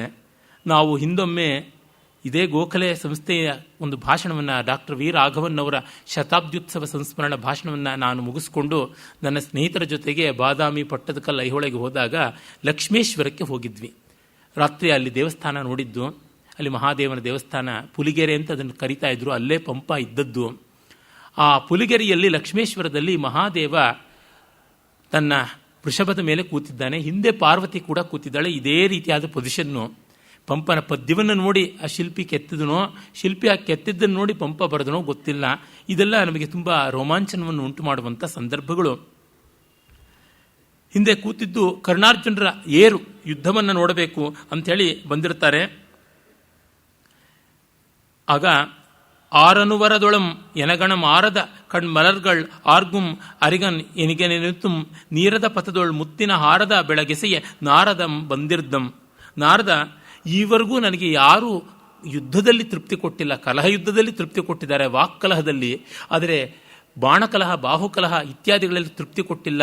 ಈಗ ನನಗೆ ಮಿಷ್ಟಾನ್ನ ಸಿಗುತ್ತದೆ ಅಂತಂದುಕೊಂಡು ಆಕಾಶದಲ್ಲಿ ತನ್ನ ಕಣ್ಕಮಲಗಳನ್ನು ಅರಳಿಸಿಕೊಂಡು ನೋಡ್ತಾ ಇದ್ದಾನೆ. ಮುತ್ತಿನ ಹಾರದ ಕಾಂತಿಯಿಂದ ಬೆಳಗುವಂತಿದ್ದ ಬೆಳ್ಳಗಿನ ಶರೀರದ ಶಾರದ ನೀರದಾಕಾರನಾದ ನಾರದ ಕೂಡ ಬಂದಿದ್ದ ಅಂತ. ಅಂದರೆ ಇವರ ಯುದ್ಧ ಅದೆಷ್ಟು ಮುಖ್ಯ, ಜಗತ್ತೆಲ್ಲ ಅದಕ್ಕಾಗಿ ನಿರೀಕ್ಷೆ ಮಾಡ್ತಾ ಇದೆ ಅನ್ನೋದು ಗೊತ್ತಾಗುತ್ತದೆ. ಅಲ್ಲಿ ಸೂರ್ಯನೂ ಬಂದಿದ್ದಾನೆ, ಇಂದ್ರನೂ ಬಂದಿದ್ದಾನೆ. ಮಕ್ಕಳಿಬ್ಬರೂ ಇಲ್ಲಿ ಯುದ್ಧ ಮಾಡ್ತಾ ಇದ್ದಾರೆ. ಇದೆಲ್ಲ ಪಂಪನ ತುಂಬ ಸುಂದರವಾದ ಕಲ್ಪನೆ. ಮುಂದಿನ ಕವಿಗಳೆಷ್ಟೋ ಬಳಸಿಕೊಂಡ್ರು. ಅವ್ರ ತಂದೆಯಂದ್ರಿಬ್ಬರಿಗೆ ಜಗಳ ಶುರು ಆಗ್ಬಿಡುತ್ತೆ. ಮಕ್ಕಳಿಬ್ಬರು ಇಲ್ಲಿ ಕ್ರಿಕೆಟೋ, ಟೇಬಲ್ ಟೆನ್ನಿಸೋ, ಬ್ಯಾಡ್ಮಿಂಟನ್ನು ಆಡ್ತಾ ಇದ್ರೆ ಅವರ ತಾಯಂದರು ತಂದೆಯಂದರು ಅಲ್ಲಿ ಕೂತ್ಕೊಂಡು ಜಗಳ ಆಡ್ತಾರಲ್ಲ, ಆ ರೀತಿಯಾಗಿ ಜಗಳಂ ಇದೇಂ ದಿನಕರ ಪೊಣರ್ದು ಗೆಲ್ವನೇ ನಿಜ ತನೂಜ ಭವಂ ಹರಿಯನೊಳೆಂ ಬಗೆಬಟ್ಟೆಯೋ ದುರದೊಳವಂ ಮಿಗಿಲನೆಗೆ ನಿನಗೆ ಪಗಲೊಳೆಂ ಕಳ್ತಲೆಯ. ಆಗ ಸೂರ್ಯ ಹಂಗೆ ಇಂದ್ರನ ಜೊತೆಗೆ ಜಗಳ ಆಡ್ತಾ ಇದ್ದಾಗ ಶಿವನಿಗೆ ಕೇಳಿಸ್ತಂತೆ. ತ್ರಿಪುರಹರನ ಕಿವಿಗೆ ಐದುವುದು ಆ ಕಿವಿಗೆ ಬಂತು. ಜಗಳಮಿದೇಂ ದಿನಕರ, ಸೂರ್ಯ ಇದೇನು ಜಗಳ? ಪೊಣರ್ದು ಗೆಲ್ವನೇ ನಿಜ ತನೂಜ ಭವಂ, ನಿನ್ನ ಮಗ ಹರಿಗನ ಜೊತೆಗೆ ಅರ್ಜುನನ ಜೊತೆಗೆ ಜಗಳ ಆಡಿ ನಿಲ್ತಾನ್ಯಾ? ಬಗೆಬಟ್ಟೆಯೋ ದುರದೊಳವಂ ಮಿಗಿಲ್ ಎನಗೆನೆ, ಯುದ್ಧದಲ್ಲಿ ನನಗಿಂತ ಮಿಗಿಲು ಅಂದರೆ ನಿನಗೆ ಪಗಲೊಳೇಂ ಕಳ್ತಲಿಯೇ, ಹಟ್ಟಗಲಲ್ಲೇ ನಿನಗೆ ಕತ್ತಲು ಬಂತ, ಬುದ್ಧಿಗೇನು ಮಂಕಾಯ್ತಾ, ತೆಪ್ಪಕ್ಕೆ ಕೂತ್ಕೋ ಅಂತಂತಾನೆ. ಈ ರೀತಿಯಾದ ಸ್ವಾತಂತ್ರ್ಯವನ್ನು ನಾವು ನಮ್ಮ ದೇವತೆಗಳ ಜೊತೆಗೆ ತಗೋಬಹುದು. ಇಲ್ಲಿ ಸೆಮೆಟಿಕ್ ರಿಲಿಜನ್ಸ್ ಅಂತ ಏನು ಹೇಳ್ತೀವಿ, ಇಸ್ಲಾಮು ಕ್ರಿಶ್ಚಿಯಾನಿಟಿನಲ್ಲಿ ಸ್ವಾತಂತ್ರ್ಯವಿಲ್ಲವೇ ಇಲ್ಲ. ನಾವು ಯಾವ ದೇವತೆಗಳನ್ನು ಹೇಗೆ ಬೇಕಾದ್ರೂ ಗೇಲಿ ಮಾಡಿ ನಗ್ತೀವಿ. ಅರಮಿತ್ರ ಅವರಂತೂ ಈ ಥರ ಆಕಾಶದಲ್ಲಿ ಮಿಕ್ಕದ್ದನ್ನು ನಡೆದು ನೋಡುವುದನ್ನು, ದೇವತೆಗಳ ನಡೆದು ನೋಡುವ ಬಗೆಯನ್ನು ಬಾಲ್ಕನಿಯ ಬಂಧುಗಳು ಅಂತ ತಮ್ಮ ಒಂದು ಲಲಿತ ಪ್ರಬಂಧದಲ್ಲಿ ಗೇಲಿ ಮಾಡ್ತಾರೆ. ಜಗಳ ಆಡೋಕ್ಕೆ ತಾಕತ್ತಿಲ್ಲದೆ ಇರೋರು ಜಗಳ ನೋಡ್ತಾರೆ, ದೇವತೆಗಳು ಅಂತ ಹೇಡಿಗಳು ಅಂತೆಲ್ಲ ತಮಾಷೆ ಮಾಡ್ತಾರೆ. ಆಮೇಲೆ ಇಂದು ದಿನಕರನ ಪುರಂದರನ ಜಗಳಮಂ ಪತ್ತುವಿಡೆ ನುಡಿದು ಅಳವಿನೋಳೆನ್ನನು ಅನನಿಸ ಗಗ್ಗಳಿಸಿದ ಹರಿಗನೋಳು ಇದಿರ್ಚಿ ಕರ್ಣಂ ಗೆಲಲುಮ್ಮಳಿಪಂ ಗಡಮೆಂದೋಪಳ ತಳಮಂ ಪೊಯ್ದೀಶ್ವರಂ ಮೂಳ್ನಗೆ ನಕ್ಕಂ. ಆಹಾ, ಇನ್ನೇನು ಸಾಕ್ಷಾತ್ತಾಗಿ ನನ್ನ ಜೊತೆಗೆ ಯುದ್ಧ ಮಾಡಿ ಗೆದ್ದವನು ಅರ್ಜುನ, ಇವನನ್ನು ಯುದ್ಧದಲ್ಲಿ ಎದುರಿಸಬೇಕು ಅಂತ ಕರ್ಣ ಕಾತರನಾಗಿದ್ದಾನಲ್ಲ, ಸಾಧ್ಯವ ಅಂತ ಪಾರ್ವತಿಯ ಕೈಯಲ್ಲಿ ಕೈಯಿಟ್ಟು ಚಪ್ಪಾಳೆ ತಟ್ಟದ್ನಂತೆ ಶಿವ. ನೋಡಿ, ಎಂದೋಪಳ ತಳಮಂ ಪೊಯ್ದು, ತಳ ಅಂದರೆ ಕರತಳ, ಓಪಳ ಅಂದರೆ ಪ್ರೇಯಸಿಯ ಪಾರ್ವತಿಯ, ಪೊಯ್ದು ಈಶ್ವರಂ, ಪೊಯ್ದು ತಟ್ಟಿ ಈಶ್ವರಂ ಮುಗುಳ್ನಗೆ ನಕ್ಕಂ. ಆಮೇಲೆ ಆಗ ಒಂದು ಬಾಣ ಮತ್ತೊಂದು ಬಾಣ ಪುಂಖಾನುಪುಂಖವಾಗಿ ಬರ್ತಾ ಇದೆ. ಹಾಗೆ ಬರ್ತಾ ಇದ್ದಾಗ ಸೂಳೊಳ್ ಹೆಚ್ಚಾಗಳರ್ಚಿಸಿದಂತಿರ್ದುದು ಉರುಳ್ದ ಕೌರವ ಶಿರಃ ಪದ್ಮಂಗಳಿಂ ಕೊಳ್ಗುಳುಂ. ಇತ್ತ ಕಡೆ ಕೌರವರ ಸೈನ್ಯವನ್ನು, ದುರ್ಯೋಧನನ ತಮ್ಮಂದಿರ ಬಳಗವನ್ನೆಲ್ಲ ಭೀಮ ಸವರಿಕೊಂಡು ಬರ್ತಾ ಇದ್ದಾನೆ. ಒಂದು ಕಡೆ ಗದೆಯನ್ನು, ಇನ್ನೊಂದು ಕಡೆ ಕತ್ತಿಯನ್ನು, ಮತ್ತೊಂದು ಕಡೆ ಬಿಲ್ಲು ಬಾಣಗಳನ್ನು ಎಲ್ಲವನ್ನು ಬಿಟ್ಟು ಮಸಕಂಗುಂದದೆ ಪಾಯ್ವರಾತಿ ಶರಸಂಘಾತಂಗಳಂ ಕೂಡೆ ಖಂಡಿಸಿ ಬಿಲ್ಲಂ ಮುರಿಯೆ ಎಚ್ಚೊಡಂ ತನಿತರಂ ಅನಿಬರುಂ ಬಾಳ್ಗಿಳ್ತು ಮೇಲ್ವಾಯ್ದೊಡೆ ಅರ್ಬಿಸೆ ತಿಣ್ಣಂ ತೆಗೆದು ಅರ್ಧಚಂದ್ರ ಶರದಿಂ ಸೂಳೊಳ್ ಹೆಚ್ಚಾಗಳ್ ಅರ್ಚಿಸಿದಂತಿರ್ದುಂ ಉರುಳ್ದ ಕೌರವ ಶಿರಃ ಪದ್ಮಂಗಳಿಂ ಕೊಳ್ಗುಳಂ. ಹಾಗೆ ಉಳಿದೆಲ್ಲ ಕೌರವರನ್ನ ಕೊಂದು ಬರ್ತಾ ಇದ್ದರೆ ಅವರ ತಲೆಗಳಿಂದ ರಣಭೂಮಿಯೇ ಸಮರ್ಚಿತವಾಗ್ತಾ ಇದೆಯಾ, ಅವರ ಶಿರಃ ಕಮಲಗಳಿಂದ ಇಡೀ ರಣಭೂಮಿ ಪೂಜಿತವಾಗ್ತಾ ಇದೆಯಾ ಅನ್ನುವಂತೆ ಕಾಣಿಸ್ತಾ ಇತ್ತು. ಆಗ ಬಂದು ಅಲ್ಲಿ ದುಶ್ಯಾಸನ ಕಾಣಿಸಿದ, ಅವನನ್ನು ಒಡನೆಯೇ ಹಿಡ್ಕೊಳ್ತಾನೆ. ಜೀರಿಗೆಯೊಳ್ ಒಕ್ಕಲ್ ಮಾಡಿ ಅಂತ, ಜೀರಿಗೆಯನ್ನು ಕೇರಿದಂತೆ ಅವನು ಕೇರಿಬಿಟ್ಟ ಅಂತ ಹೇಳ್ತಾ ಇದ್ದಾನೆ. ತುಂಬ ಚೆನ್ನಾಗಿದೆ. ಜೀರಿಗೆ ಕೇರೋದು, ಜೀರಿಗೆಯನ್ನು ಪುಡಿ ಮಾಡದಂತೆ ಮಾಡೋದು, ಜೀರಿಗೆಯನ್ನು ಚಟ್ನಿ ಆಡದಂತೆ ಅರಿಯೋದು, ಈ ಥರದ್ದು ಪಂಪ ತುಂಬ ಬಾರಿ ಬಳಸ್ಕೊಡ್ತಾನೆ. ರನ್ನ ಕೂಡ ಅನಾಮತ್ತಾಗಿ ಅವನು ಹಾಗೆ ತೆಗೆದುಕೊಳ್ತಾನೆ. ಚಲದಿಂ ಕೃಷ್ಣಯ್ಯ ಕೇಶಮಂ ಪಿಡಿದ ನಿನ್ನಿಂದಾರಳಲ್ ನಿನ್ನುರ ಸ್ಥಳಮಂ ಪೋರದೆ ಪೋಪುದಲ್ ತೆನಗಂ ಏ ಕಳ್ತಿರ್ಪೆಯೈ ಬಾಳ್ವ ಪಂಬಲನೇ ನಿನಗುಂಟೆ ನಿನ್ನನುಜರಂ ಕಂಡೆಂತೊಮೆ ನೆನ್ನ ತೋಳ್ ವಲಯೋಳ್ ಸಿಲ್ಕಿದೆ ಇಂದು ಮೂದಲಿಪುದಂ ದುಶ್ಯಾಸನಂ ತಾಗಿದಂ. ಆವತ್ತು ದ್ರೌಪದಿಯ ಜಡೆಯನ್ನು ಹಿಡಿದು ಎಳೆದುಕೊಂಡು ಬಂದಿಯಲ್ಲ, ಆವತ್ತು ಆಗಿದ್ದ ದುಃಖ ಇವತ್ತಿಗೂ ಹೋಗಿಲ್ಲ. ಆ ದುಃಖ ನನ್ನ ಹೃದಯ ಪ್ರವೇಶ ಮಾಡಿ ನನ್ನ ಎದೆ ಸೀಳಿದೆ. ಈಗ ನಿನ್ನ ಎದೆಯನ್ನು ಸೀಳಿದೆ, ನಾನು ಅದನ್ನು ತೀರಿಸ್ಕೊಳ್ಳೋಕ್ಕಾಗೋಲ್ಲ. ನೋಡಿದ ತಕ್ಷಣ ಹೆದರ್ತಾ ಇದೆಯಲ್ಲ. ನಿನ್ನ ತಮ್ಮಂದರಿಗೆ ಆಗಿದ್ದು ಅಂದರೆ ದುಶ್ಯಾಸನ ತಮ್ಮಂದರು ಬೇಕಾದಷ್ಟು ಜನ ಇದ್ದರಲ್ಲ, ಅವರೆಲ್ಲ ಈಗ ಭೀಮನ ಕೈಯಲ್ಲಿ ಈಗಷ್ಟೇ ತೀರಿಕೊಂಡಿದ್ದಾರೆ. ಅವರ ಗತಿ ನೋಡಿದ ಮೇಲೂ ನಿನಗೆ ಬದುಕಿನ ಆಸೆ ಇದೆಯಾ ಹೇಳು, ನನ್ನ ತೋಳಿನ ಬಲೆಯಲ್ಲಿ ಸಿಕ್ಕಾಕೊಂಡಿಯಲ್ಲ ಅಂತ ಮೂದಲಿಸ್ತಾನೆ. ಸುರಿಗಿರುವ ತೆರದಿನ್ ಓರೋರ್ವರನಿಸೆ ನಡೆನೆಟ್ಟ ಕೋಲ ಬಳಿಬಿಡಿದೆತ್ತಂ ಸುರಿದುದು ಅವದಿರ ಮುಳಿಸಿನ ತೆರಳ್ದ ದಳ್ಳುರಿಯ ನಿಳಿಸಿ ನವರುಧಿರಂಗಳ್. ಆಗ ರಕ್ತ ಹೇಗೆ ಹೊನಲಾಗಿ ಹರಿಯಿತು ಅಂತಂದರೆ, ಒಬ್ಬರು ಮತ್ತೊಬ್ಬರ ಮೇಲೆ ಬಿಟ್ಟುಕೊಂಡ ಬಾಣಗಳು ಇವೆಯಲ್ಲ, ಅವೇ ಮಿಕ್ಕ ಬಾಣಗಳಿಗೆ ದಾರಿಗಳಾದವು. ಅಲ್ಲಿಂದ ವೀರರಸವೇ ಹೊಮ್ಮುವಂತೆ ರಕ್ತ ಹೊಮ್ಮಿತು, ದಳ್ಳುರಿ ಹೊಮ್ಮಿದಂತೆ ರಕ್ತ ಹೊಮ್ಮಿತು. ಆಗ ಜಟ್ಟಿಗ ಬಲ್ಲಾಳ್ಗಳಂತೆ ಹೆಚ್ಚು ಪಾಯ್ವ ಅರಾತಿಯ ಮೆಯ್ಯ ನೆತ್ತರಂ ಕಂಡು ಸೂಳ್ ಏಸಿನೋಳ್ ಇವನ ನೆತ್ತರ್ಕೊಡಂ ತನಗೆ ಬಸಿರಾರೆ ಕುಡಿಯಲುಂ ದ್ರೌಪದಿಯ ಕೇಶಪಾಶಮಂ ತೊಯ್ದು ಮುಡಿಯಲುಂ ನೆರೆಯದೆಂದು. ಹೀಗೆ ಅವನ ದೇಹದಲ್ಲಿ ಬಾಣ ಬಿಟ್ಟು ರಕ್ತವನ್ನು ಬಸಿದ್ರೆ ನನಗೆ ಕುಡಿಯೋದಿಕ್ಕೆ, ದ್ರೌಪದಿಗೆ ತಲೆಗೆ ಹಚ್ಕೊಳ್ಳೋಕ್ಕೆ ರಕ್ತ ಉಳಿಯೋಲ್ಲ, ಈಗಲೇ ಕೊಂದು ಬಿಡ್ತೀನಿ ಅಂತ ಹೇಳಿ ಬಳನುರ್ಗುತ್ತಿರೆ ಮೆಟ್ಟೆ ಗಂಟಲನಿವಂ ದುಶ್ಯಾಸನಂ ಭೀಮನಿಂ ಬಳಸಂಪನ್ನ ನವುಂಕಿ ಕೊಂದಪನಿದಂ ಮಾಡ್ಕೊಳ್ಳುವ ಬಲ್ಲಾಳ್ಗಳ್ ಅಸುಂಗೊಳೆ ಬಾಳನೆತ್ತಿದ ನೇಕೆ ಕಣ್ಣ ಮಿಡುಕೈ ಪಿಂಗಾಕ್ಷ ನೀನೇಕೆ ಮಿಳ್ಮಿಳ ನೋಡುತ್ತಾ ಎಳನಿರ್ದೆ ಎಂದದಟರಂ ಭೀಮಂ ಪಳಂಚಲ್ವಿದಂ. ಆಗ ಅವನನ್ನು ಹಿಡಿದು ಗಂಟಲ ಬಳೆ ಅಂತಂದರೆ ಆಡಮ್ಸ್ ಪ್ಯಾಲೆಟ್ ಅಂತಾರಲ್ಲ, ಅದೆಲ್ಲ ಮುರಿದು ಹೋಗುವ ಹಾಗೆ ಅದನ್ನು ಹಿಸುಕಿ ಹೇಳ್ತಾ ಇದ್ದಾನೆ. ಕಾಲಲ್ಲಿ ಅವನ ಶರೀರವನ್ನು ಮೆಟ್ಟಿ, ನಾನು ಇವನನ್ನು ಇಂದು ಕೊಂದು ಬಿಡ್ತೀನಿ, ಇವನನ್ನು ಸಂಹಾರ ಮಾಡಿಬಿಡ್ತೀನಿ. ದುರ್ಯೋಧನ ಕಣ್ಣು ಮಿಟಕಿಸ್ತಾ ಇದೆಯಲ್ಲ, ಏನು ನೋಡ್ತಾ ಇದೆಯಾ, ಮಿಕ್ಕ್ಯಾರಿದ್ದಾರೆ, ಕಾಪಾಡಿಕೊಳ್ಳಿ ನೋಡೋಣ, ಇವನ ತಾಕತ್ತಿದ್ದರೆ ಅಂತ ಹೇಳಿಬಿಟ್ಟು. ಇದು ಮೂಲ ಮಹಾಭಾರತದಲ್ಲಿಯೂ ಬರ್ತದೆ. ಅವನ ಕೊರಳನ್ನು ಅಮುಕಿ ಎದೆಗೆ ಕಾಲು ಮೆಟ್ಟಿ ಹೇಳ್ತಾನೆ, ಪರ ವಿರೋಧ, ಸ್ವಬಲ ಪರಬಲ, ಎರಡೂ ಬಲಗಳಲ್ಲಿ ಯಾರು ಬೇಕಾದರೂ ಇದ್ದರೆ ಇವನನ್ನು ಬಿಡಿಸ್ಕೊಳ್ಳಿ ನೋಡೋಣ, ನನ್ನ ಕೈಯಿಂದ ಇವನು ಬಿಡಿಸ್ಕೊಳ್ತಾನ, ಪ್ರಾಣ ಇವನದ್ದು ಉಳಿಸೋಕೆ ಯಾರಿದ್ದೀರಿ ಅಂತ. ಧರ್ಮರಾಜ ನಾನು ಹೋಗ್ತೀನಿ ಅಂತಾನೆ, ಅವನಿಗೆಲ್ಲ ಆಗುತ್ತದೆ. ಆ ಕಡೆ ಈ ಕಡೆ ಎಲ್ಲ ಸೈನ್ಯದವರು ಸ್ತಬ್ಧರಾಗಿ ಆಯುಧಗಳು ಜಾರಿ ಹೋಯ್ತಂತೆ, ಮೂರ್ಛೆಯೂ ಹೋಗ್ಬಿಟ್ರಂತೆ ಕೆಲವರು. ಆ ದುಶ್ಯಾಸನನ ಸಾವಿನ ಸಂದರ್ಭ ಅಷ್ಟು ಭಯಾನಕವಾದದ್ದು, ರೋಮಹರ್ಷಕಾರಿಯಾದದ್ದು. ಅವನು ಹೇಳ್ತಾ ಇದ್ದಾನೆ, ಪವನಜನ ಕೋಪಾಟೋಪಂ ಕಂಡು ಕೌರವ ಬಲದ ನಾಯಕರೋಳು ಒರ್ವರಪ್ಪೊಡಂ ಮಿಟ್ಟೆಂದು ಮಿಡುಕಲ್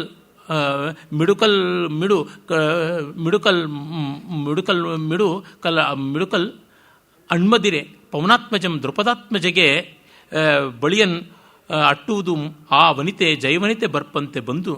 ಒಬ್ಬರೂ ಕೂಡ ಮಿಸುಕಾಡ್ತಾ ಇಲ್ಲ, ಮಿಟ್ ಅಂತ ಹೇಳೋಕ್ಕಾಗೋಲ್ಲ, ಅಂದರೆ ಪಿಟ್ ಅಂತ ಮಾತಾಡೋಲ್ಲ ಅಂತಾರಲ್ಲ, ಆ ರೀತಿಯಾಗಿದ್ದಾರೆ.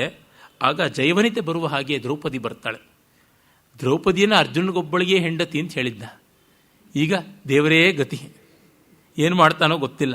ಪಂಪ ಅಂತೂ ನನಗೆ ಗೊತ್ತಿಲ್ಲ ಅಂತ ಕಣ್ಣು ಮುಚ್ಕೊಂಡು ಕೂತ್ಕೊಂಡು ಬಿಡ್ತಾನೆ. ಪಾಪ ಅರಿಕೇಸರಿಯ ಹೆಂಡತಿಗೆ ಎಲ್ಲೆಲ್ಲದ ಸಂಕಟ ಆಗ್ಬಿಟ್ಟಿರಬೇಕು. ಉಸಿರೊತ್ತಿಂ ತಿದಿಯಂತಿರೊತ್ತಿದ ಬಸಿರ್ ಪೋತಂದ ಕಣ್ ಬಿಟ್ಟ ಬಾಯ್ ಮಸಕಂಗುಂದಿದ ಮೈ ವಲಂ ಬಡಿವ ಕಾಲ್ ಭೂಭಾಗದೊಳ್ ತಂದು ತಾಟಿಸುತ್ತಂ ಕೋಟಲೆಗೊಳ್ವ ರತ್ನ ಮುಕುಟೋದ್ಯೋತೋತ್ತಮಾಂಗಂ ವಿರಾಜಿಸುವೆನ್ನಂ ಪುಡಿಯೊಳ್ ಪೊರಳ್ವ ಹಗೆಯಂ ಕಣ್ಗಾರ್ವಿನಂ ನೋಡಿದಳ್. ಅವಳು ನೋಡ್ತಾಳಂತೆ, ಉಸಿರನ್ನು ಒತ್ತಿ ತಿದಿ ಹಾಗೆ ಹೊಟ್ಟೆ ಮೇಲಕ್ಕೆ ಕೆಳಕ್ಕೆ ಉಬ್ಬರಿಸ್ಕೊಂಡು ಬರ್ತಾ ಇದೆ, ಗಾಳಿ ಆಡ್ತಾ ಇಲ್ಲ, ಪಕ್ಕೆಲುಬುಗಳಿಂದ ಊರ್ಧ್ವಶ್ವಾಸ ಲಹರಿ ಬರ್ತಾ ಇದೆ, ಕಣ್ಣುಗಳಿಂದೇನು ಕಳಚ್ಕೊಂಡು ಬರುತ್ತವಾ ಅಂತ ಭಯಂಕರವಾಗಿ ಜೀವಕಾತರತೆಯಿಂದ ಹೊರಕ್ಕೆ ಚಾಚಿಕೊಳ್ತಾ ಇದೆ. ಬಾಯಿ ಬಿಡ್ತಾ ಇದ್ದಾನೆ, ಉಸಿರಿಗೋಸ್ಕರ ನಾಲ್ಗೆ ಚಾಚಿದೆ, ದೇಹದ ಕಾಂತಿ ಕಂದು ಹೋಗ್ತಾ ಇದೆ, ಕೈಕಾಲುಗಳು ಬಡ್ಕೊಳ್ತಾ ಇವೆ, ಹಿಂಸೆಯನ್ನು ತಾಳಲಾರದೆ ಒದ್ದಾಡ್ತಾ ಇದ್ದಾನೆ. ಆ ರತ್ನಖಚಿತವಾದ ಕಿರೀಟ ಚೂರು ಚೂರಾಗಿ ತಲೆ ಧೂಳಿ ದೂಸರವಾಗಿದೆ. ಆ ಒಂದು ಶರೀರ ಹಾಗೆ ವಿಲವಿಲ ಒದ್ದಾಡುವುದನ್ನು ನೋಡಿ ಆಹಾ ಅಂತ ಸಂತೋಷಪಟ್ಲು ಅಂತ. ಇದು ಕೇವಲ ಸ್ವಭಾವೋಕ್ತಿಯಲ್ಲೇನೆ ಅದೆಷ್ಟು ಓಜಸ್ಸನ್ನು ಈ ಒಂದು ಮತ್ತೆ ಭವ ಕ್ರೀಡಿತದಲ್ಲಿ ತಂದಿದ್ದಾನೆ. ಆಸತ್ತು ತೆರೆದ ಅರಣ್ಯ ವಾಸದ ಪರಿಭವದ ಕುದಿಪಮಂ ನೀಗಿ ಸುಖಾವಾಸಮನ ಇದಿಸುವುದು ದುಶ್ಶಾಸನನಿದಿರವು ದುಶ್ಶಾಸನನ್ ಇರ್ದಿರವು ಮನದೊಳ ದ್ರೌಪದಿಯ. ಅವಳಿಗಾಗ ತಾನು ವನವಾಸ ಮಾಡಿದ್ದು, ಕಷ್ಟಪಟ್ಟಿದ್ದು, ಸುತ್ತಿದ್ದು, ಆ ಅವಮಾನ ಮತ್ತು ಪರಾಭವ ಪರಸೇವೆ ಮಾಡಿದಾಗ ಬಂದದ್ದು, ಮಾಲಿನಿ ಅನ್ನುವ ನಾಮಧೇಯದಿಂದ ಸೈರಂಧಿಯಾಗಿ ಕೀಚಕಾದಿಗಳಲ್ಲಿ ಪರಿಭವವನ್ನು ಪಟ್ಟಿದ್ದು, ಇವೆಲ್ಲ ಸಂಕಟಗಳನ್ನು ತೊಳೆದು ಬಿಟ್ಟು ಈಗ ದುಶ್ಯಾಸನ ಸ್ಥಿತಿ ತನ್ನ ಒಂದು ನೆಮ್ಮದಿಯನ್ನು ತಂದುಕೊಡ್ತಂತೆ. ಪಾಪ ಈಗ ಮತ್ತೆ ಪಂಪ ಆಗಳ್ ತನ್ನ ತಳೋದರಿಯ ಮುಖಮಂ ನೋಡಿ ಅಂತ. ತಳೋದರಿ ಅಂತಂದರೆ ತೆಳಗಿರೋ ಹೊಟ್ಟೆವಳು ಅಂತ, ಪರ್ಯಾಯವಾಗಿ ಹೆಂಡತಿ ಅಂತ. ಆಗ ಅವನು ಹಿರಣ್ಯಕಶಿಪುವನ್ನು ಸೀಳುವ ನರಸಿಂಹನಂತೆ ಡೊಕ್ಕನೆ ಸುರಿಗಿಯೋಳ್ ಉರಮಂ ಬಿಕ್ಕನೆ ಬಿರಿಯೆರೆದು ಬರಿಯನ್ ಅಗಲೊತ್ತಿ ಮನಂ ಕೊಕ್ಕರಿಸದೆ ಬಗಸೆಯನ ಇರ್ಕುಳವೇನೆ ಬಗಸೆಯನ ಉರ್ಕೆಯೇ ಮೊಗಮೊಗೆದು ನೆತ್ತರಂ ಪವನಸುತಂ. ಆಗ ಒಂದೇ ಬಾರಿಗೆ ಕೈಗಳಿಂದಲೇ, ಬರೀ ಕೈಗಳಿಂದ ಉಗುರಿಂದ ಅವನ ಉರವನ್ನು ಎದೆಯನ್ನು ಸೀಳಿ ಪಕ್ಕೆಲುಬುಗಳನ್ನು ಎದೆಯೆಲುಬುಗಳನ್ನು ಮುರಿದು ಡೊಕ್ಕನೆ ಅಲ್ಲಿ ಡೊಗರ್ ಮಾಡುವಂತೆ ಮಾಡಿಕೊಂಡು ಮೊಗೆದು ಒಂದು ಚೂರು ಅಸಹ್ಯ ಪಟ್ಟುಕೊಳ್ಳದೆ, ಕೊಕ್ಕರಿಸದೆ ಅಂದರೆ ಮುಜುಗರ ಪಟ್ಟುಕೊಳ್ಳದೆ,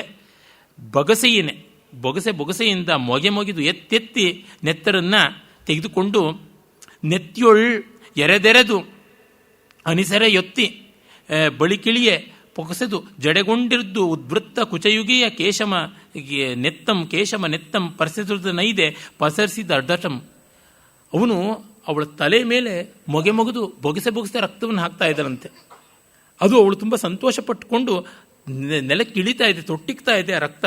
ಅದು ನೋಡಿ ಸಂತೋಷಪಟ್ಲಂತೆ. ಎರಡೂ ಕೈಗಳಿಂದ ಪಸರಿಸಿ ಪಂದಲೆಯಂ ಮೆಟ್ಟಿಸಿ ವೈರಿಯ ಪಲ್ಲ ಪಣಿಗೆಯಂ ಬಾರ್ಚಿ ಪೊದಳ್ ದೊಸಗೇನ್ ಅವನ ಕರುಳ್ಗೆ ಪಸವಾಸಿಗಮಾಗಿ ಕೃಷ್ಣಯಂ ಮುಡಿಯಿಸಿದಂ. ಅವನ ಹಲ್ಲನ್ನು ಕಿತ್ತು ಬಾಚಿ ಅವನ ಕರುಳನ್ನು ತೆಗೆದು ಹೂಮಾಲೆಯಂತೆ ಮುಡಿಸಿ ವೇಣಿ ಸಂಹಾರವನ್ನು ಮಾಡಿದ್ದಾನೆ. ಇದು ಮೂಲ ಮಹಾಭಾರತದಲ್ಲಿ ಇಲ್ಲ. ಮೂಲ ಮಹಾಭಾರತದಲ್ಲಿ ದ್ರೌಪದಿಯ ರಕ್ತವನ್ನು ಮುಡಿಗಚ್ಚಿಕೊಂಡು ಗಂಟು ಕಟ್ಟಿದ್ಲು ಅಂತ ಇಲ್ಲ. ಆಮೇಲೆ ಅದನ್ನು ತಂದದ್ದು. ಅದು ಭಟ್ಟನಾರಾಯಣ ವೇಣಿ ಸಂಹಾರದಲ್ಲಿ ಸೂಚನೆ ಕೊಡುವಂತೆ ತರ್ತಾನೆ. ಅಲ್ಲೂ ಪೂರ್ಣವಾಗಿಲ್ಲ. ಪಂಪ ಅದನ್ನು ಸಂಪೂರ್ಣ ಮಾಡ್ತಾನೆ. ಇನ್ನು ರನ್ನ ಅದಕ್ಕೂ ಮಿಗಿಲಾಗಿ ಕುಮಾರವ್ಯಾಸ ಯಥೇಷ್ಟವಾಗಿ ಮಾಡಿದ್ದಾರೆ. ಅರೆ ಪಂಪನ ಕಾಣಿಕೆ ಈ ವಿಷಯದಲ್ಲಿ ದೊಡ್ಡದು ಅಂತ ಗೊತ್ತಾಗುತ್ತದೆ. ತದಿ ಅಂತರಮಾಲೆಯನ್ನೇ ಮಾಲೆ ಮಾಡಿ ಮುಡಿಸಿ ಕೃಷ್ಣಯ್ಯ ಮೊಗಮಂ ನೋಡಿ ಮುಗುಳ್ನಗೆ ನಕ್ಕು ಕೌರವ ಕುಲ ವಿಲಯಕೇತು ವಿಂತೆಂದಂ ಇದರೊಳ್ ಶ್ವೇತಾತಪತ್ರ ಸ್ಥಗಿತ ದಶದಿಶಾ ಮಂಡಲಂ ರಾಜಚಕ್ರಂ ಪುದಿದಳ್ಕಾಡಿತ್ತಡಂಗಿತ್ತಿದರೊಳೆ ಕುರು ರಾಜಾನ್ವಯಂ ಮತ್ ಪ್ರತಾಪಕ್ಕಿದರಿಂದಂ ನೋಡ ಗರ್ವಿದುದು ಇದುವೆ ಮಹಾಭಾರತಕ್ಕಾದಿಯಾಯ್ತ ಅಬ್ಜದಳಾಕ್ಷಿ ಪೇಳ ಸಾಮಾನ್ಯಮೆ ಬಗೆಯೇ ಭವತ್ ಕೇಶಪಾಶ ಪ್ರಪಂಚಂ. ಈ ಪದ್ಯವನ್ನು ಕುವೆಂಪು ಅವರು ದ್ರೌಪದಿಯ ಶ್ರೀಮುಡಿ ಎನ್ನುವ ಲೇಖನದಲ್ಲಿ ಎಷ್ಟೆಷ್ಟು ಕೊಂಡಾಡಿದ್ದಾರೆ. ಮಹಾಶ್ರದ್ಧರೆಯ ಮಹಾರುದ್ರವೀಣಿಯನ್ನೇ ಮೀಟಿದ್ದಾನೆ ಅಂತೆಲ್ಲ ಹೇಳ್ತಾರೆ. ಭೀಮ ಹೇಳ್ತಾ ಇದ್ದಾನೆ, ಇದೇನು ಸಾಮಾನ್ಯವೇ ಬಗೆಯೇ ಅಬ್ಜದಳಾಕ್ಷಿ ಭವತ್ ಕೇಶಪಾಶ ಪ್ರಪಂಚಂ. ನಿನ್ನ ತಲೆ ಕೂದಲು ಬರೀ ತಲೆ ಕೂದಲ, ಇದರಲ್ಲಿ ಶ್ವೇತ ಛತ್ರಾಧಿಪರಾದ ಎಷ್ಟೋ ಜನ ರಾಜರುಗಳು, 10 ದಿಕ್ಕಿನ ಮಹಿಮಂಡಲೇಶ್ವರರು ಎಲ್ಲರೂ ಕೂಡ ಸೇರಿ ಸತ್ತು ಅಲ್ಲಾಡಿ ಹೋಗ್ಬಿಟ್ರು. ಇದರಲ್ಲಿಯೇ ಕೌರವ ವಂಶವೆಲ್ಲವೂ ಕೂಡ ನಾಶವಾಯಿತು. ಇದರಲ್ಲೇ ನನ್ನ ಶೌರ್ಯ ಪ್ರತಾಪ ಎಲ್ಲವೂ ಸಮರ್ಪಿತವಾಗಿದೆ. ಇದನ್ನು ನೋಡಿದ್ರೆ ನನಗೆ ನನ್ನ ಪರಾಕ್ರಮದ ಬಗ್ಗೆ ಹೆಮ್ಮೆ ಬರುತ್ತದೆ, ಗೌರವ ಬರುತ್ತದೆ. ಇದೇ ಮಹಾಭಾರತಕ್ಕೆ ಆದಿ. ಏನು ಮಹಾಭಾರತ ಅಂದರೆ ದ್ರೌಪದಿ ಮುಡಿ ಬಿಚ್ಚಲ್ಪಟ್ಟಿದ್ದು ಕಟ್ಟಲ್ಪಟ್ಟಿದ್ದು ಅಷ್ಟೇ, ಇನ್ನೇನು ಒಂದು ಮಾತಲ್ಲಿ ಹೇಳಬೇಕಂದ್ರೆ ಅಷ್ಟೇ. ಹಾಗಾಗಿ ಇದೇನು ಸಾಮಾನ್ಯವೇ ಬಗೆ ಅಂತ ಹೇಳಿ ದ್ರೌಪದಿಯಂ ಪಿಡಿಯನೇರಿಸಿ, ಪಿಡಿ ಅಂದರೆ ಹೆಣ್ಣಾನೆ, ವಶ ಅಂತ ಸಂಸ್ಕೃತದಲ್ಲಿ ಕರೀತಾರೆ, ಬೀಡಿಂಗೆ ಕಳಿಪಿ ರಾಕ್ಷಸ ಕ್ರೀಡೆಯನ್ನಾಡಲ್ ಬಗೆದು ಹಿಡಿಂಬೆಯಂ ನೆನೆದು ಬರೆಸಿ.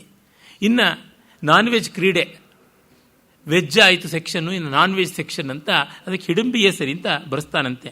ಒಸರ್ವ ಬಿಸುನೆತ್ತರಂ ರಕ್ಕಸನಂದದೆ ಕುಡಿದು ಕಂಡಂಗಳನ್ ಅರ್ವಿಸೆ ಮೆಲ್ದು ಕರ್ಬಿನ ರಸಕ್ಕಂ ಇನಿಸಿಂಪು ಗಾಣ್ ಎಂದು ಅನಲಸುತಂ. ಇದು ಕಬ್ಬಿನ ರಸಕ್ಕಿಂತ ಸಿಹಿಯಾಗಿದೆ ಅಂತ ಹೇಳಿ ಮಾಂಸವನ್ನು ಅಗಿದಗಿದು ಬಿಸಿನೆತ್ತರನ್ನು ಕುಡಿದು ಖಂಡಗಳನ್ನು ಹಿಡಿದು ಚಪ್ಪರಿಸಿದ ಅಂತ. ತಾಯಿಯ ಹಾಲು, ಕಬ್ಬಿನ ಹಾಲು, ಜೇನು, ತುಪ್ಪ ಇವ್ಯಾವುದಕ್ಕೂ ಇಲ್ಲದ ಸವಿ ಇದಕ್ಕುಂಟು ಅಂತ ಮಹಾಭಾರತದಲ್ಲಿ ಬರುತ್ತದೆ. ಆಗ ಹೇಳ್ತಾನೆ, ನಮ್ಮನ್ನು ಶಂಡತಿಲ ಜಳ್ಳೆಳ್ಳು ಅಂತ ಕರೆದಿಯಲ್ಲ, ಈಗ ಹೇಳು ನೋಡೋಣ ಅಂತ ಬಾಯಿಗೆ ಬಡಿದು ಹಲ್ಲು ಉದುರಿಸ್ತಾನೆ. ಈ ಕೈ ತಾನೇ ದ್ರೌಪದಿಯ ಮುಡಿಯನ್ನು ಹಿಡಿದೆಳೆದದ್ದು ಅಂತ ಆ ಕೈ ಕಿವಿಚಿ ತಿರುಚಿ ಕಿತ್ತಾಕ್ಬಿಟ್ಟ ಬರಿಗೈಯಿಂದಲೇ ಅಂತ. ಈ ಕೈ ತಾನೇ ಅವಳ ಸೆರೆಗೆಳೆದದ್ದು ಅಂತ ಮತ್ತೊಂದು ಕೈಯನ್ನು ಕಿತ್ತಾಕದ ಅಂತೆಲ್ಲ ಬರ್ತದೆ. ಸವಿದು ಬಿಕ್ಕನೆ ಸವಿನೋಡೆನ್ನಾಣೆ ಎಂದು ರಕ್ಕಸಿಗಮದಂ ಸವಿದೋರಿ ನೆತ್ತರೆಲ್ಲಂ ತವೆ ಮುಳಿಸಿಂದವನ ಕರುಳ ಪಿಣಿಲಂ ನೊಗೆದಂ. ಈ ಟೇಸ್ಟ್ ನೋಡು, ಈ ಅಂಗದ ಭಾಗದ ರುಚಿ ನೋಡು, ಈ ಮಾಂಸದ ತುಂಡನ್ನು ನೋಡು, ಇದು ಹೇಗಿದೆ ಅಂತ ಮತ್ತೆ ಬಿಕ್ಕನೆ ಚಪ್ಪರಿಸಿಕೊಂಡು ತಿನ್ನು, ಎನ್ನಾಣೆ ತುಂಬ ಚೆನ್ನಾಗಿದೆ ತಿನ್ನು ಅಂತ ಹೇಳಿ ಅವನ ಕರಳುಗಳನ್ನೆಲ್ಲ ಕುಚ್ಚು ಮಾಡಿ ಅವಳಿಗೆ ತೋರಿಸ್ತಾನಂತೆ. ಅಷ್ಟು ರುದ್ರ ಬೀಭತ್ಸವಾಗಿ ವರ್ಣಿಸಿದ್ದಾನೆ. ಆಮೇಲೆ ಆದ ಮುಳಿಸಿಂದಂ ಎಲ್ವಂ ತೇದು, ಆ ಎಲುಬನ್ನೇ ತೇದು ಅದನ್ನು ಚಂದನದ ಥರ ಮಾಡಿಕೊಂಡಂತೆ. ಅದರೊಳಗಿರ್ತಕ್ಕಂಥ ನೆಣ ಮಜ್ಜೆ ಯಾವುದಿದೆ, ಯಾವುದು ಬೋನ್ ಮ್ಯಾರೋ ಫ್ಲೂಯಿಡ್ ಅಂತಾರಲ್ಲ, ಅದನ್ನು ಕುಡಿದನಂತೆ. ಕುಡಿಯಲ್ಕೆ ತಕ್ಕೆ ಪಗವನ ರುಧಿರಾಚ್ಛೋದಮನೆ ಕುಡಿದು ಮಾಂಡ ವೃಕೋದರನ್ ಏನಾವ ತೆರೆದೊಳೆ ದೋಷಿಕನೇ. ಕುಡಿಬೇಕು ಅಂತ ಅವನಿದ್ದ. ಅದಕ್ಕೆ ಅದನ್ನು ನೋಡಿದವರೆಲ್ಲ ಹೇಳ್ತಾರೆ. ಮತ್ತೆ ಆ ರಕ್ತದಲ್ಲಿಯೇ ಮೈಯೆಲ್ಲ ಪಟ್ಟೆ ಬೆಳ್ಕೊಂಡಂತೆ. ಬೊಬ್ಬಿರಿದು ತ್ರಿಪುಂಡ್ರಮನಿಟ್ಟು ಕೂಕಿರಿದು ತೇಗಿಯುಂ ಪಸಿಗೆ ಬರಿದುಂ ಬಬಳಿಯವರಿದುಂ ಬಾಸಂಗುವರಿಗಿದುಂ ಸೂಳ್ವರಿದುಂ ಏನೆಲ್ಲ ರೀತಿಯಲ್ಲಿ ಅವನು ಮಾಡ್ತಾನೆ. ಆಗ ಇಬ್ಬರು ಉಭಯ ಪಕ್ಷದ ಸೇನೆಯವರು ಇವನಿಗಾದ ಅವಮಾನ ನೋಡಿದರೆ, ಇವನ ಮೂಳೆಯನ್ನು ಪುಡಿ ಮಾಡಿ ಚೂರ್ಣ ಮಾಡಿಕೊಂಡು ಆ ಮಜ್ಜೆಯನ್ನು ಹೀರಬೇಕಾಗಿತ್ತು. ಬರೀ ತಿಳಿಯಾದ ಮೇಲ್ಮೇಲೆ ರಕ್ತ ಮಾತ್ರ ಕುಡಿದು ಬಿಟ್ನಲ್ಲ, ಇದೇನು ದೊಡ್ಡ ತಪ್ಪಲ್ಲ. ಆವತರದೊಳಂ ದೋಷಿಗನೇ, ಭೀಮ ಏನು ದೋಷಿಗ ಅಲ್ಲ ಅಂತ. ಅಂದರೆ ಆ ಬೋನ್ ಮ್ಯಾರೋದಲ್ಲಿ ರಕ್ತ ನಿರ್ಮಾಣವಾಗುತ್ತದೆ. ಅದು ಅವರುಗಳಿಗೆ ಗೊತ್ತಿತ್ತೋ ಇಲ್ವೋ. ರಕ್ತದ ಮೂಲ ಸ್ಥಾನವನ್ನೇ ಹೋಗಿ ಹೀರಬೇಕಾಗಿತ್ತು, ಮೇಲ್ಮೇಲೆ ಬರೀ ರಕ್ತ ಮಾತ್ರ ಹೀರಿದ್ದಾನೆ, ಇದೇನು ದೊಡ್ಡದು ಅನ್ನುವ ಅರ್ಥವನ್ನು ನಾವೀ ಕಾಲಕ್ಕೆ ಮಾಡಿಕೊಳ್ಳಬಹುದು. ಮುನಿಸು ಮಾಡಿದ ರಾತಿನಾಥರ ಅಡಗಂ ಸುಪ್ಪಲ್ಗೆ ಕೆನ್ನೆತ್ತರಂ ಕೆನೆಗೊಂಡಾಡಿದ ಪಾಲ್ಗೆ ದೊಂಡೆಗರುಳಂ ಕರ್ಬಿಂಗೆ ಲೆಕ್ಕಕ್ಕೆ ತಂದಿನಿಸು ಮಾಡದೆ ಪೀರ್ದು ನೊಣದಿಂತಿ ಮಾಳ್ಕೆಯಂ ಭೀಮಸೇನನವೋಲ್ ಪೂಂತುದ ನೈದೆ ಪೂಂತ ಪಗೆಯಂ ಕೊಂಡಾಡದಂ ಗಂಡನೆ. ಇವನಿಗೆ ಇಷ್ಟು ಕೋಪವನ್ನು ಮಾಡಿದ ಶತ್ರುರಾಜರ ಮಾಂಸವನ್ನು ಉಪ್ಪಾಕಿದ ಉಪ್ಪಿನಕಾಯಿ ಎನ್ನುವಂತೆ, ಬಾಳಕ ಅನ್ನುವಂತೆ, ಉಪ್ಪು ಮೆಣಸಿನಕಾಯಿ ಎನ್ನುವಂತೆ ಚಪ್ಪರಿಸಿಕೊಂಡು ತಿಂದನಲ್ಲ. ಕೆನೆಗಟ್ಟಿದ ರಕ್ತವನ್ನು ಕೆನಹಾಲಿನ ಎಣೆ ಅಂತ ಮಾಡಿಕೊಂಡು ಚಪ್ಪರಿಸಿದನಲ್ಲ. ಉದ್ದುದ್ದ ಕರಳು ತುಂಡನ್ನು ಕಬ್ಬಿನ ಜಲ್ಲೆಯ ತುಣುಕುಗಳು ಅನ್ನುವಂತೆ ಚಪ್ಪರಿಸಿ ತಿಂದನಲ್ಲ. ಇವನಂಗೆ ಪ್ರತಿಜ್ಞೆ ಪೂರ್ಣ ಮಾಡಿದವರು ಯಾರಿದ್ದಾರೆ, ಇವನೇ ನಿಜವಾದ ಗಂಡ ಅಂತ ಹೇಳ್ಬಿಟ್ಟಂದರು ಅಂತ. ಎಣೆಮೀರಿ ಪಂಪ ವಿಸ್ತರಿಸಿ ಈ ಪ್ರಕರಣವನ್ನು ವರ್ಣಿಸಿದರೂ ಕೂಡ ಪುನರುಕ್ತಿ ದೋಷ ಬಂದಿಲ್ಲ. ಪರಿಣಾಮ ಭಯಂಕರವಾಗಿರ್ತಕ್ಕಂಥದ್ದು. ಆಮೇಲೆ ವೃಷಸೇನ ಬರ್ತಾನೆ, ಅವನ ಸಂಹಾರವಾಗುತ್ತದೆ. ನಾನು ಹಿಂದಿಯೇ ಹೇಳಿದ್ದೀನಿ. ವೃಷಸೇನ ಅರ್ಜುನ ರಥವನ್ನು ಕಟ್ಟಾಕಿದ ಅಂತ, ಅದನ್ನು ಬಿಡಿಸ್ಕೊಳ್ಳೋದು ಹೇಗೆ ಅಂತ ಈ ಎಲ್ಲ ಪ್ರಶ್ನೆಗಳು ಪಂಪನದೇ ಕಲ್ಪನೆಯಾಗಿ ಬಂದಿವೆ. ಸ್ವಾರಸ್ಯ ಏನಿಲ್ಲ. ಅದಾದ ಮೇಲೆ ನಾವು ನೋಡುವಂಥದ್ದು ಕರ್ಣ ಮತ್ತು ಅರ್ಜುನ ಅವರಿಬ್ಬರೂ ಕೂಡ ಎದುರಿಗೆ ನಿಲ್ತಾರೆ. ಆ ಸಂದರ್ಭದಲ್ಲಿ ಆಗುವ ಒಂದು ಮಹೋನ್ನತವಾದ ಕಾವ್ಯ ಪ್ರಪಂಚ ಪಂಪ ಭಾರತದಲ್ಲಿ ರಸಸ್ಥಾನಗಳಲ್ಲಿ ಒಂದು ಅಂತ ಆಗಿರ್ತಕ್ಕಂಥದ್ದು. ಒಬ್ಬರಿಗಿನ್ನೊಬ್ಬರು ಮೂದಲೆ ಮಾತನಾಡ್ಕೋತಾರೆ. ಮಹಾಜಿಯೋಳ್ ಎಂತೂ ಎನಗೇ ನಂಜಿ ಮಾಳ್ಪೆ ಪೆರತೆಂಪೋ ಮಾತು ಲೇಸಣ್ಣ ಸೆಟ್ಟಿಯ ಬಳ್ಳಂ ಕಿರಿದೆಂಬುದೊಂದು ನುಡಿಯಂ ನೀವು ನಿಕ್ಕುವಂ ಮಾಡಿದೆ ಅಂತ ಸೆಟ್ಟಿಯ ಬಳ್ಳಂ ಕಿರಿದು ಅಂತ ಒಂದು ಗಾದೆಯೇ ಇದೆ. ಮಾರುವಾಗ ವರ್ತಕರು ಮೋಸ ಮಾಡ್ತಾರೆ ಅಳತೆಯಲ್ಲಿ ಅಂತ. ಆ ರೀತಿ ನೀನು ಯುದ್ಧದಲ್ಲಿ ಅಂಜಿಕೊಂಡು ನೀನು ಹಿಂಜರಿತಾ ಇದ್ದೀಯಾ ಅನ್ನುವ ಗೇಲಿಯನ್ನು ಮಾಡುವುದಾಗುತ್ತದೆ. ಆಮೇಲೆ ಆ ಒಂದು ಬಿದಿವಸದಿಂದೆ ಪುಟ್ಟುವುದು ಪುಟ್ಟಿಸುವಂ ಬಿದಿ ಪುಟ್ಟುವಂದದಿಂ ದಿವಂ ಗಿದು ಬಿಯಂ ಒಳ್ಪಿಗ ಬಿಯಂ ಒಳ್ಪವಗಿನ್ ಒಳ್ಪಿವಂಗಿದು ಒಳ್ಪಿವಂಗಿದು ವಿನೋದಂ ಇವಂಗಿದು ಸಾವಪಾಂಗಿವಂಗಿದು ಪಡೆಮಾತಿವಂಗಿದು ಪರಾಕ್ರಮಂ ಎಲ್ಲಮೆಂಬುದನ್ನೆಲ್ಲ ಮಾಳ್ಕೆಯಂ ಬಿದಿ ಸಮಕಟ್ಟೆ ಕೊಟ್ಟೊಡೆಯೊಳ್ ಕಿಡಿಸಲ್ ಕುಡಿಸಲ್ ಸಮರ್ಥರಾರ್. ಕರ್ಣ ಹೇಳ್ತಾ ಇದ್ದಾನೆ, ಮನುಷ್ಯ ಹುಟ್ಟುವುದು ವಿಧಿವಶದಿಂದ, ಸಾಯುವುದು ವಿಧಿವಶದಿಂದ, ಸಂಪತ್ತಿ ವಿಪತ್ತಿ ಎಲ್ಲವೂ ವಿಧಿವಶದಿಂದ. ಹಾಗಾಗಿ ಯಾರು ಸಾಯಿಸ್ತಕ್ಕಂಥವ್ರು. ಇದನ್ನೇ ಕುಮಾರವ್ಯಾಸ ತೆಗೆದುಕೊಳ್ತಾನೆ. ದುರ್ಯೋಧನ ಬಾಯಲ್ಲಿ ಹೇಳ್ತಾನೆ, ವಿಧಿಯ ಟಿಪ್ಪಣ ತೀರದೊಡೆ ಆಯುಸ್ಸು ತೀರುತ್ತದೆ, ನಿನ್ನಿಂದ ಆಗತಕ್ಕಂಥದ್ದು ಏನು ಅಂತ. ವಿಧಿನ ಈಡೇರಿಸ್ತಕ್ಕಂಥವ್ರು ನಿನಗೆ ನಾ ವಿಧಿಕಣ ಅಂತ ಹೇಳ್ಬಿಟ್ಟು ಭೀಮ ಮತ್ತೆ ತಗೊಳ್ತಾನೆ ಮಾತನ್ನು. ಅಂದರೆ ವೀರರು ಮೂದಲಿಸುವಾಗ ನೀನೆಲ್ಲ ಕೊಲ್ಲುವುದು, ವಿಧಿ ನನ್ನನ್ನು ಕೊಲ್ತಾ ಇದೆ ಅಂತ ಹತಾಶೆಯ ಭಾವ ಪರಾಕಾಷ್ಠೆಗೆ ಬಂದರೆ ಆ ರೀತಿ ಮಾಡುವಂಥದ್ದು. ಇತ್ತ ನಾರದ ಕೂಡ ತುಂಬ ಸಂತೋಷಪಟ್ಟು ಕುಣಿತಾನೆ. ಕುಡುಮಿಂಚಿನಂತೆ ಮೇಲೊಗೆದಂ ನಾರದಂ ನರ್ತಿಸಿದಂ. ಅಬ್ಬ, ಅಂತೂ ಆರಂಭವಾಯಿತು ಕರ್ಣಾರ್ಜುನರ ಯುದ್ಧ ಅಂತಂದುಕೊಂಡು ಆಮೇಲೆ ಆಕರ್ಣಾಂತಂ ತೆಗೆನೆರದ ಆಕರ್ಣನ್ ಎನಿಸಲ್ಕೆ ಬಗದೊಡು ಗುಡುಗುಡಿಸಲಿ ಭೀಕರ ಬಾಣಮನಾದ ವಿವೇಕದಿಂದ ಉರದಡೆಗೆ ತುಡದೆ ತಲೆಗೆ ತುಡುವ. ಮಹಾವೀರನಾದ ಕರ್ಣ ಸರ್ಪಾಸ್ತ್ರವನ್ನು ಹೂಡಿದ್ದಾನೆ. ಆಗ ತಲೆಗೆ ಗುರಿ ಇಟ್ಟಿದ್ದಾನೆ, ಎದೆಗಲ್ಲ. ಅದನ್ನು ಶಲ್ಯ ಹೇಳ್ತಾನೆ, ಅವಿವೇಕದಿನ್ ಉರದಡೆಗೆ ತುಡದೆ ತಲೆಗೆ ತುಡುವ. ಎದೆಗೆ ಉರದೆಡೆಗೆ, ಎದೆಗೆ ನೀನು ಅದನ್ನು ತೊಡದೆ ತಲೆಗೆ ತೊಡುತ್ತಿದ್ಯಲ್ಲ ಅವಿವೇಕ. ಉರದೆಡೆಗೆ ತುಡೆ ಜಯಶ್ರೀಗಿರಲೆಡೆ ನಿನಗಪ್ಪುದ ಸುಯೋಧನನುಳ್ ಶ್ರೀಗೆ ಇರಲೆಡೆಯಪ್ಪುದು ಮೇಣ್ ದಿನಕರಸುತ ತೊದಳುಂಟೆ ಬಗೆಯೇ ಸಂದೇಯಮುಂಟೆ. ಅಲ್ಲಪ್ಪ, ತುಂಬ ಚೆನ್ನಾಗಿದೆ ಪದ್ಯ. ನೀನು ಎದೆಗೆ ಗುರಿ ಇಟ್ಟರೆ ಜಯಶ್ರೀ ನಿನ್ನ ಎದೆಯಲ್ಲಿ ಸಿಲುಕ್ತಾಳೆ, ನಿನ್ನ ಎದೆಗೆ ಬಂದು ವೀರಲಕ್ಷ್ಮಿ ಕೂತ್ಕೋತಾಳೆ, ದುರ್ಯೋಧನನ ಎಡೆಯಲ್ಲಿ ಜಯಶ್ರೀ ನಿಲ್ತಾಳೆ. ಹಾಗಲ್ಲದೆ ಈ ಥರ ನೀನು ತಲೆಯಲ್ಲಿ ಗುರಿ ಇಟ್ಟರೆ ನಿಂಗೆ ತಲೆ ಇಲ್ಲ ಅಂತ ಹೇಳಬೇಕಾಗುತ್ತದೆ, ಇದಕ್ಕೆ ಸಂದೇಹ ಏನು ಅಂತ. ಆಗ ಕರ್ಣನಿಗೆ ಗೊತ್ತಾಗುತ್ತದೆ. ಆದರೂ ಕೂಡ ಎನೆತುಂ ಶಲ್ಯನ ಪೇಳ್ದ ಪಾಂಗೆ ತೊದಲಿಲ್ಲ ಅಂತಾದೊಡೆ ಆ ಶಕ್ರಪುತ್ರನ ನಾಂ ಕೊಂದೊಡೆ ಧರ್ಮಪುತ್ರ ನಳಿಗುಂ ತಾಯಂದೆ ಮುಂ ಕೊಂತಿ ಬಂದಿನಿಸಂ ಪ್ರಾರ್ಥಿಸಿ ಪೋದಳೆನ್ನ ನದನಾಂ ಮಾಂದಿರ್ಕೆ ನಿರ್ದಾಗಳೊಪ್ಪಿನ ಪೆರ್ಮಾತಿನ ನನ್ನಿ ಬನ್ನದೊಳೊಡಂಬಟ್ಟಪ್ಪುದುಂ ಮಾಳ್ಪೆನೆ. ಹೇಳ್ತಾ ಇದ್ದಾನೆ ಶಲ್ಯ, ನಿಜ. ಆದರೆ ಈಗ ಗುರಿ ಬದಲಾಯಿಸಿದ್ರೆ ಎದೆಗಿಟ್ಟರೆ ಅರ್ಜುನ ಸಾಯ್ತಾನೆ, ಅರ್ಜುನ ಸತ್ತರೆ ಧರ್ಮರಾಜ ಸಾಯ್ತಾನೆ. ತಾಯಿಗೆ ಮಾತು ಕೊಟ್ಟಿದ್ದೇನು, ನಿನ್ನ 4 ಮಕ್ಕಳನ್ನು ಉಳಿಸ್ತೀನಿ ಅರ್ಜುನ್ ಬಿಟ್ಟು ಅಂತ. ಈಗ ಆ ವಚನಕ್ಕೆ ಭಂಗ ಬರುತ್ತದೆ ಅಂತ. ಅರ್ಜುನೊಬ್ಬನು ಎದುರಿಸ್ತೀನಿ ಅಂತ ಹೇಳಿದ್ದಾದ್ರೂ ಯಾಕೆ, ಅರ್ಜುನ ಸತ್ರಿ ತಾಯ್ತೀನಿ ಅಂತ ಮೊದಲೇ ಪ್ರತಿಜ್ಞೆ ಮಾಡಿದಾನಲ್ಲ ಧರ್ಮರಾಜ. ಇಲ್ಲಿ ಅನನ್ವಯ, ಇನ್ಕನ್ಸಿಸ್ಟೆನ್ಸಿ ಕಂಡು ಬರುತ್ತದೆ. ಮೊದಲೇ ನಾನು ತಿಳಿಸಿದ್ದೆ ಪಂಪನದು. ಅರೆ, ಭಾವ ತುಂಬ ಚೆನ್ನಾಗಿದೆ, ಹಾಗಾಗಿ ಹಾಗೇ ಇದ್ದುಕೊಳ್ಳಿ ಅಂತಂದ್ರಂತೆ. ಆಮೇಲೆ ಪರ್ವಿತ್ತು ಭಯಂ ಇಂದ್ರನಂ ಮುತ್ತಿತ್ತಳಲೀಶ್ವರನ್ ಆ ಸಂಕಟದೋಳ್. ಇಂದ್ರ ಮತ್ತೆ ಶಿವ ಇತ್ಯಾದಿ ದೇವತೆಗಳಿಗೆ ಅರ್ಜುನ ಏನಾಗ್ಬಿಡ್ತಾನೋ ಅಂತ ಭಯವಾಯ್ತಂತೆ. ಅರೆ, ನಾಗಾಸ್ತ್ರವನ್ನು ಕೃಷ್ಣ ನೆಲಮೆಟ್ಟಿ ಅರ್ಜುನನ ಕಿರೀಟ ಮಾತ್ರ ಹೋಗುವಂತೆ ಮಾಡ್ತಾನೆ. ಅದು ನಮಗೆ ಗೊತ್ತೇ ಇರುವಂಥ ಕಥೆ. ಆಗ ಆ ಹಾವು ಮತ್ತೆ ಬರುತ್ತದೆ. ಅಶ್ವಸೇನ ತಾನೇ ಆ ಸರ್ಪಾಸ್ತ್ರ ಇನ್ಯಾವುದೂ ಅಲ್ಲ. ಖಾಂಡವ ದಹನ ಕಾಲದಲ್ಲಿ ತಕ್ಷಕನ ಮಗ ತಾನು ಬಾಲ ಕತ್ತರಿಸಿಕೊಂಡು ಬಿದ್ದಿರ್ತಾನೆ. ಅವನ ತಾಯಿ ಮಗನನ್ನು ಕಾಪಾಡೋಕ್ಕೆ ತಾನು ಬಲಿಯಾಗಿರ್ತಾಳೆ. ಪುರಿಗಣೆಯಪ್ಪ ಕಾರಣದಿನಂತದು ತಪ್ಪಿದನೆಂದು ನೊಂದು ಮೊರೆದಹಿ ರೂಪದಿ ಮುಗುಳುದು ಬಂದು ಇನನಂದನಲ್ಲಿಗೆ ಎನ್ನನಂತರಿಸದೆ ತೊಟ್ಟು ಬೇಗಮಿಸು ವೈರಿಯ ನೀಗಳೆ ಕೊಂದಪೆಂಬ ಸಾಂಬರ ಧರಣಿ ವಿಭಾಗದೊಳಗಾವೆಡೆ ಒಕ್ಕೊಡಂ ಅಂಗನಾಯಕ. ಭೂವ್ಯೋಮ ಪಾತಾಳಗಳಲ್ಲಿ ಎಲ್ಲಿ ಹೋದರೂ ಅವನ್ನ ಕೊಲ್ಲದೆ ಬಿಡುವುದಿಲ್ಲ, ಮತ್ತೆ ತೊಡು ನನ್ನನ್ನು ಅಂತ ಪಲ್ಮೊರೆದು ಅಹಿ, ಹಲ್ಲು ಕಟಕಟ ಅಂತ ಕಚ್ಚಿ ಹೇಳ್ತಾ ಇದೆಯಂತೆ, ಹಲ್ಲು ಮಸ್ತಿ ಹೇಳ್ತಾ ಇದೆ ಅಂತ. ಆ ಬಾಡಿ ಲ್ಯಾಂಗ್ವೇಜ್ ಇದು ಕವಿ ಕಾವ್ಯದಲ್ಲಿ ತೋರ್ಪಡಿಸುವ ಸ್ವಾರಸ್ಯ. ಆಗ ಇಲ್ಲ ಅಂತ ಹೇಳ್ಬಿಟ್ಟಂತಾನೆ.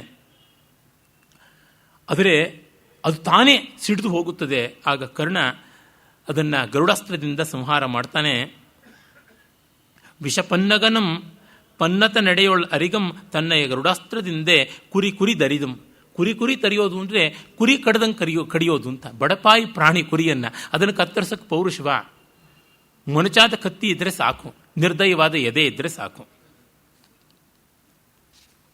ಆಗ ಇಂಥ ಅವಿವೇಕಿಯ ಹತ್ತಿರ ನಾನಿರೋಲ್ಲ ಅಂತ ಕಣ್ಗಾಣದೆ ಇಂತಪ್ಪ ಏಕಗ್ರಾಹಿಗಂ ಒರಟಂಗಂ ರಥಮನ್ ಎಸಗನೆಂದು ವರೂತದಿಂದಿಳಿದು ಪೋದಂ. ಏಕಗ್ರಾಹಿ ಅಂತಂದರೆ ಒಂದೇ ಮೊಂಡುತನ ಮಾಡ್ಕೊಂಡಿರ್ತಕ್ಕಂಥವನು ಹಠಮಾರಿ. ಇವನ ರಥದಲ್ಲಿ ನಾನು ಇರಲಾರೆ, ನಾನು ಹೊರಡ್ತೀನಿ ಅಂತ ಅವನು ತೆರಳುತ್ತಾನೆ. ಆಮೇಲೆ ಅರ್ಜುನನಿಗೆ ಖೇದವಾಗುತ್ತದೆ. ಬರುವಂ ಸಾರಥಿ ಇಲ್ಲ ಮೈಗೆ ಮರೆಯುಂ ತಾನಿಲ್ಲದಿಂತೇಗಳಾ ನಿರಿವ್ಯಂ ನೋಡಿರೆ ಮತ್ತ ಮುಂದನಿಸಲುಂ ಕೈಯೇಳದೇಕಿಂದುಂ ಆನರಿಯಂ ಕೂರ್ಮೆಯೇ ಮಿಕ್ಕ ಬಂದಪುದಿ ದೇಕಿನ್ ಏಕೆ ಏಗೈವನ್ ಏನೆಂಬೆನ್ ಆಂ ಅರಿದೆಂ ಮುನ್ನಿನದೊಂದು ವೈರಮನದಿಂತೇ ಕಾರಣಂ ಭೂಧರ ಅಂದರೆ ಶ್ರೀಕೃಷ್ಣ, ಧರಣೀಧರ ಅಂತ. ಸಾರಥಿ ಇಲ್ಲ, ಮೈಗೆ ಮರೆಯುಂ ತಾನಿಲ್ಲ, ಕವಚವೂ ಇಲ್ಲ, ಮೊದಲೇ ದಾನ ಕೊಟ್ಬಿಟ್ಟಿದ್ದಾನೆ. ನೋಡಿದ್ರೆ ಯಾಕೋ ಕೈ ಏಳದು, ಇವನನ್ನು ಕೊಲ್ಲೋದಕ್ಕೆ ಕೈ ಏಳ್ತಾ ಇಲ್ಲ. ನಾನು ಅರಿಯಂ ಕೂರ್ಮೆಯೇ ಮಿಕ್ಕು ಬಂದಪುದು, ಪ್ರೀತಿಯೇ ಉಕ್ಕೇರಿ ಬರ್ತಾ ಇದೆ. ಏಂಗೈವೆನ್, ನಾನು ಏನು ಮಾಡ್ತೀನಿ ಗೊತ್ತಾಗ್ತಾ ಇಲ್ಲ. ಏನೆಂಬೆ ನಾನು ಏನಂತ ಹೇಳಲಿ. ಮರದಂ ಮುನ್ನೇನದೊಂದು ವೈರಮನ್, ಎಲ್ಲ ಹಳೆಯ ವೈರವನ್ನು ಮರತೆ ಅಂತ. ಕೃಷ್ಣ ಕರುಣಿಸು ಕರ್ಣನಾರೆಂದ ಅಂತ ಪಲ್ಲವಿ ರೂಪದಲ್ಲಿ ಕುಮಾರವ್ಯಾಸ ಕರ್ಣಪರ್ವದಲ್ಲಿ ಕೊನೆಗೆ ಹೇಳ್ತಾನಲ್ಲ, ಆ ಪದ್ಯಗಳಿಗೆಲ್ಲ ಇದೇ ಮೂಲ. ಕರ್ಣಭಕ್ತರಿಗೆ ತುಂಬ ಪ್ರಿಯವಾಗುವಂಥದ್ದು ಇದು. ಆಗ ಕೃಷ್ಣ ಇಲ್ಲ ಅಭಿಮನ್ಯುವನ್ನು ಕೊಂದವನು ಇವನನ್ನು ಬಿಡಬೇಕಾದದ್ದು ಅಂತ ಹೇಳ್ತಾನೆ. ಆಗ ಅವನು ಬಾಣವನ್ನು ತೆಗೆದುಕೊಂಡು ಭೂಮಿಯಲ್ಲಿ ರಥ ನುಗ್ಗಿಬಿಟ್ಟಿರುತ್ತಲ್ಲ, ಆ ಚಕ್ರವನ್ನು ಎತ್ತುವ ಪ್ರಯತ್ನ ಮಾಡ್ತಾ ಇದ್ದಾಗ ಅವನ ಧ್ವಜ ಧ್ವಾಂಶಧ್ವಜ ಅಂತ, ಕರ್ಣ ಶಂಖಧ್ವಜ ಅಂತ ಪ್ರಸಿದ್ಧ. ಇಲ್ಲಿ ಏನೋ ಕಾಗೆಯ ಧ್ವಜ ಅಂತ ಕರ್ಣನಿಗೆ ಮಾಡಿದ್ದಾನೆ, ಅದನ್ನು ಕತ್ತರಿಸ್ತಾನೆ. ಮತ್ತೆ ಕೃಷ್ಣ ತನ್ನ ಚಾವಟಿಯನ್ನು ಚಕ್ರಾಸ್ತ್ರವನ್ನು ಅಭಿಮಂತ್ರಿಸಿ ಕೊಲ್ಲೋದಿಕ್ಕೆ ನೋಡ್ತಾನೆ ಅಂತ ಬರುತ್ತೆ. ಎಲ್ಲ ಕಡೆಯಲ್ಲೂ ಕೃಷ್ಣ ಉಸಾಬರಿ ಮಾಡ್ಕೋತಾನೆ. ಭೀಷ್ಮನಿಗೂ ಚಕ್ರ ಹಿಡಿದು ಎಸ್ದು ಬಿಡ್ತಾನೆ. ದ್ರೋಣನ ಜೊತೆಗೆ ಅವನು ಅದೇ ತಕರಾರು ಮಾಡ್ತಾನೆ. ವೈಷ್ಣವಾಸ್ತ್ರವನ್ನು ಪ್ರಯೋಗ ಮಾಡಿದಾಗ ಅಶ್ವತ್ಥಾಮ ನಾರಾಯಣಾಸ್ತ್ರವನ್ನು ಪ್ರಯೋಗ ಮಾಡಿದಾಗ ತಾನು ವೈಷ್ಣವಾಸ್ತ್ರ ಪ್ರಯೋಗ ಮಾಡ್ತಾನೆ. ಇಲ್ಲಿ ಮತ್ತೆ ಚಾವಟಿಗೆಯಲ್ಲಿಯೇ ಸುದರ್ಶನವನ್ನು ಆರೋಪ ಮಾಡಿ ಎಸೀತಾನೆ ಅಂತ ಪಂಪ ಬರೀತಾನೆ. ಅದು ಯುಕ್ತವಾಗಿ ತೋರೋದಿಲ್ಲ. ಆಮೇಲೆ ಕರ್ಣ ಸಂಹಾರವಾಗುತ್ತದೆ. ಆಗ ನೋಡಿ, ಚಾಗದ ನನ್ನಿಯ ಕಲಿತನದ ಆಗರಮೆನೆ ನೆಗಳದ ಕರ್ಣನ ಒಡಲಿಂದೆಂತುಂ ಪೋಗಲ್ ಕರಿಯದೆ ಸಿರಿ ಕರಮಾಗಳ್ ಕರಿಕರ್ಣ ತಾಲ ಸಂಚಲೆಯಾದಳ್. ಬಾಣಭಟ್ಟನ ಫ್ರೇಜು, ಲಕ್ಷ್ಮೀ ಕರಿಕರ್ಣತಾಲ ಚಂಚಲ ಅಂತ. ಸಂಪತ್ತಿ ಎನ್ನುವುದು ಆನೆಗಳ ಕಿವಿ ಪಟಪಟ ಅಂತ ಹೊಡ್ಕೊಳ್ತಾ ಇರ್ತಲ್ಲ, ಅಷ್ಟು ಚಂಚಲವಾದದ್ದು ಅಂತ. ಅದನ್ನು ಇವನು ಬೇರೊಂದು ರೀತಿ ಬಳಸ್ಕೊಳ್ತಾನೆ. ವಿಜಯಲಕ್ಷ್ಮಿ, ಕೀರ್ತಿಲಕ್ಷ್ಮಿ, ದಾನಲಕ್ಷ್ಮಿ ಮೊದಲಾದ ಲಕ್ಷ್ಮೀ ಸ್ವರೂಪಿಣಿ ಆಕೆ ಕರ್ಣನನ್ನು ಬಿಟ್ಟು ಹೋಗೋದು ಹೇಗೆ ಅಂತ, ಎಲ್ಲಿ ಹೋಗಲಿ ಏನು ಮಾಡಲಿ ಅಂತ ಒಂದು ಕ್ಷಣ ಹೊಯ್ದಾಡಿಬಿಟ್ಲು. ಆನೆಯ ಕಿವಿಗಳ ಪಟಪಟಾಯಮಾನ ಸ್ಥಿತಿಯಂತೆ ಆಯಿತು ಅಂತ. ಆಗ ಜಗತ್ತಿನಲ್ಲಿ ಎಲ್ಲರೂ ಕೊಂಡಾಡ್ತಾರೆ. ಕರ್ಣ ಸತ್ತಾಗ ಪಿಡಿದನೆ ಪುರಿಗಣೆಯನ್ ಎರಳು ನುಡಿದನೆ ಬಳ್ಕಿದನೆ ತಾನೆ ತನ್ನನೆ ಚಲಮಂ ಪಿಡಿದು ಅಳಿದನೆಂದು ದೇವರ ಪಡೆ ಗಡಣದೆ ಪೊಗಳ್ದುದು ಇನ ತನೂಜನ ಗಂಡಂ. ಮತ್ತೆ ತೊಟ್ಟ ಬಾಣ ತೊಟ್ನ, ಪಿಡಿದನೆ ಪುರಿಗಣೆಯನ್ ಎರಳು ನುಡಿದನೆ, ಎರಡು ಮಾತಾಡದ್ನ, ಮಾತಿಗೆ ತಪ್ಪದ್ನ, ಬಳ್ಕಿದನೆ ಹಿಂಜರದನ, ತನ್ನನ್ನು ತಾನೇ ಛಲದಿಂದ ಪರಾಕ್ರಮದಿಂದ ಹಿಡಿದು ಅಳಿದ. ಯುದ್ಧದಲ್ಲಿ ಪರಾಕ್ರಮವನ್ನು ಯುದ್ಧವೀರವನ್ನು ಮೆರೆದು ಸತ್ತ ಅಂತ ಹೇಳಿ ಅವನ್ನೆಲ್ಲ ಕೊಂಡಾಡ್ತಾರೆ. ಈ ಸಂದರ್ಭದಲ್ಲಿಯೇ ಪ್ರಸಿದ್ಧಾತಿ ಪ್ರಸಿದ್ಧವಾದ ಪದ್ಯ ನೆನೆಯದಿರಣ್ಣ ಭಾರತದೊಳಿಂಪೆರರಾರುಮನ್ ಒಂದೇ ಚಿತ್ತದಿಂ ನೆನೆವಡೆ ಕರ್ಣನಂ ನೆನೆಯ ಕರ್ಣನೊಳಾರ್ ದೊರೆ ಕರ್ಣನ ಏರು ಕರ್ಣನ ಕಡುನನ್ನಿ ಕರ್ಣನಳವಂಕದ ಕರ್ಣನ ಚಾಗಂ ಎಂದು ಕರ್ಣನ ಪಡೆಮಾತಿನೊಳ್ ಪುದಿದು ಕರ್ಣ ರಸಾಯನ ಮಲ್ತೆ ಭಾರತಂ. ಈ ಮಹಾಭಾರತದಲ್ಲಿ ನೀನು ಯಾರನ್ನೂ ಜ್ಞಾಪಿಸ್ಕೊಳ್ಬೇಕಾಗಿಲ್ಲಪ್ಪ. ಕರ್ಣನ ನನ್ನಿ ಅಂದರೆ ಅವನ ಸತ್ಯವಾಕ್ಯ, ಮತ್ತು ಕರ್ಣನ ಅಳವಂಕದ ಅಂತಂದರೆ ಅವನ ವಿಶೇಷವಾದ ಪೌರುಷ, ಮತ್ತು ಅವನ ಚಾಗ ಅಂದರೆ ಅವನ ತ್ಯಾಗ. ಹೀಗೆ ಕರ್ಣ ಅನ್ನುವಂಥದ್ದು ಪಡೆಮಾತು, ಒಂದು ಇಡಿಯಂ ಆಗಿ ದಾನಕ್ಕೆ, ಉದಾರತೆಗೆ, ಪರಾಕ್ರಮಕ್ಕೆ, ಸತ್ಯವಾಕ್ಯಕ್ಕೆ ಆಯಿತು. ಹೀಗಾಗಿ ಮಹಾಭಾರತವೇ ಕರ್ಣ ರಸಾಯನ ಅಂತ. ಇದರ ಬಗ್ಗೆ ವಿಮರ್ಶಕರು ಬೇಕಾದಷ್ಟು ಲೇಖನಗಳನ್ನೆಲ್ಲ ಬರೆದಿದ್ದಾರೆ, ಕೋಲಾಹಲ ಮಾಡಿದ್ದಾರೆ. ಅರಿಕೇಸರಿಗೂ ಪಂಪನಿಗೂ ಕೊನೆಯ ಭಾಗ ಈ ಪಂಪ ಬರೆಯುವ ಹೊತ್ತಿಗೆ ವೈರ ಬಂದುಬಿಡ್ತು. ಹಾಗಾಗಿ ಕರ್ಣನ ಪರವಾಗಿ ತಿದ್ದುಬಿಟ್ಟಿದ್ದಾನೆ ಪಂಪ ಅಂತ. ಅದೆಲ್ಲ ಅಸಂಬದ್ಧ, ಹಾಗೇನೂ ಇಲ್ಲ. ಆ ಕ್ಷಣದಲ್ಲಿ ಪಂಪನಿಗೆ ಅನಿಸಿದೆ, ಅವನು ಹೇಳಿದ್ದಾನೆ. ಪಂಪ ಎಷ್ಟೇ ಆಸ್ಥಾನ ಕವಿ ಆದರೂ ಮೂಲತಃ ಮನುಷ್ಯ ಕವಿ ಅಲ್ವೇ, ಅವನಿಗೆ ಮೆಚ್ಚಿದೆ. ವಿವೇಕ ಕಡಿಮೆ. ಕನ್ನಡದಲ್ಲಿ ಕುಮಾರವ್ಯಾಸ, ರನ್ನ ಇತ್ಯಾದಿಗಳೆಲ್ಲರೂ ಕೂಡ ಅಯೋಗ್ಯರನ್ನು ಮೆಚ್ಚಿದ್ರು. ಆದರೆ ಮಾನವ ಸ್ವಭಾವ ಅದು. ಯೋಗ್ಯ ಅಯೋಗ್ಯರಲ್ಲೂ ಒಂದಷ್ಟು ಗುಣ ಇರುತ್ತದೆ ಅನ್ನುವ ರೀತಿಯಲ್ಲಿ ನೋಡಬಹುದು. ಇತ್ತ ನಾರದನಿಗೆ ಈ ಯುದ್ಧವನ್ನು ಕಂಡು ಬಹಳ ಸಂತೋಷವಾಗಿ ಅವನು ಹುಟ್ಟಿದ್ದ ಲಂಗೋಟಿಯನ್ನು ಬಿಚ್ಚಿ ಅದನ್ನು ಈ ಚೀರ್ಸ್ ಗರ್ಲ್ಸ್ ಹೇಗೆ ಆಡಿಸ್ತಾರೆ ಹಾಗೆ ಆಡಿಸ್ಕೊಂಡು ಕುಣಿದ ಅಂತ ಅದನ್ನು ಹೇಳಿದ್ದಾನೆ. ಒಳ್ಳೆ ಪದ್ಯ ಚೆನ್ನಾಗಿದೆ. ಒದವಿದಲಂಪು ಕಣ್ಣವೆ ಕರುಳ್ ತನಗೆಂಬುದನ್ನುಂಟು ಮಾಡಿ ನೋಡಿದುದು ಅರಿ ಕಣ್ಗಳಕೆಮೆ ಎಮೆ ಒಡುತ್ತಿರೆ ಪೋ ಪಸ ಓಡಿದಂತು ನೀರದ ಪಥದೊಳ್ ತಗುಳ್ದ ನರಿಗನಂ ಪೋಳ್ದಾಡಿದನಂದು ದಂಡಕಾಷ್ಟದ ತುದಿಯೊಳ್ ಪಳಂಚಲಿಯೇ ಕೋವಣಮಂ ಗುಡಿಗಟ್ಟಿ ನಾರದಂ. ಈ ಕರ್ಣಾರ್ಜುನ ಕಾಳಗ ನೋಡೋದ್ರಿಂದ ನನಗೆ ಕಣ್ಣು ಕರುಳು ಇದೆ, ನನಗೂ ಭಾವನೆ ಇದೆ, ನನಗೂ ಈ ಕರ್ಣನ ಅವಸಾನವನ್ನು ಕಂಡು ಉತ್ಕಟವಾದ ದುಃಖ ಉಂಟಾಯಿತು, ವೀರ ಪ್ರೀತಿ ಉಂಟಾಯಿತು. ನನಗೆ ಬಹಳ ಕಾಲದಿಂದ ಯುದ್ಧ ನೋಡಬೇಕು ಅಂತಿದ್ದ ಆ ಕ್ಷಾಮ, ಯುದ್ಧ ಕ್ಷಾಮ ತೀರಿತು, ನನಗೆಲ್ಲ ಆನಂದವಾಯಿತು ಅಂತ ಹೇಳಿ ತನ್ನ ವೀಣೆಯ ತುದಿಗೆ ಕೌಪೀನವನ್ನೇ ಕಟ್ಟಿ ಹಾರಿಸಿದನಂತೆ. ಅರ್ಜುನ ಗೆದ್ದ ಅಂತ. ಒಟ್ಟಿನಲ್ಲಿ ತುಂಬ ಸುಂದರವಾದಂಥದ್ದು. ಆಗ ಸೂರ್ಯ ಅಸ್ತವನ್ನು ಹೊಂದುತ್ತಾನೆ. ಇದು ವ್ಯಾಸವಾಕ್ಯದಂತೆಯೇ ಮಾಡಿದ್ದಾನೆ. ಪಳೆಯಿಗೆ ಉಡುಗಿ ರಥಮಂ ಪೆಳವನ ನೆಸಗಲ್ಕೆ ವೇಳ್ಕುಂ ಸುತಶೋಕದ ಪೊಂಪುಳಿಯೋಳ್ ಮೈಮರೆಯದೆ ನೀರಿಳಿವಂತೆ ಒಲ್ ಇಳಿದನ್ ಅಪರ ಜಳದಿಗೆ ದಿನಪಂ. ಆಗ ಸೂರ್ಯ ಹೇಗೆ ಇಳಿದ ಅಂತಂದರೆ ಬಾವುಟವನ್ನು ಇಳಿಸದಂತೆ, ಫ್ಲ್ಯಾಗ್ ಹಾಫ್ ಮಾಸ್ಟ್ ಮಾಡ್ತಾರಲ್ಲ ಆ ರೀತಿಯಾಗಿ ಬಾವುಟವನ್ನು ಇಳಿಸಿಬಿಟ್ಟಂತೆ.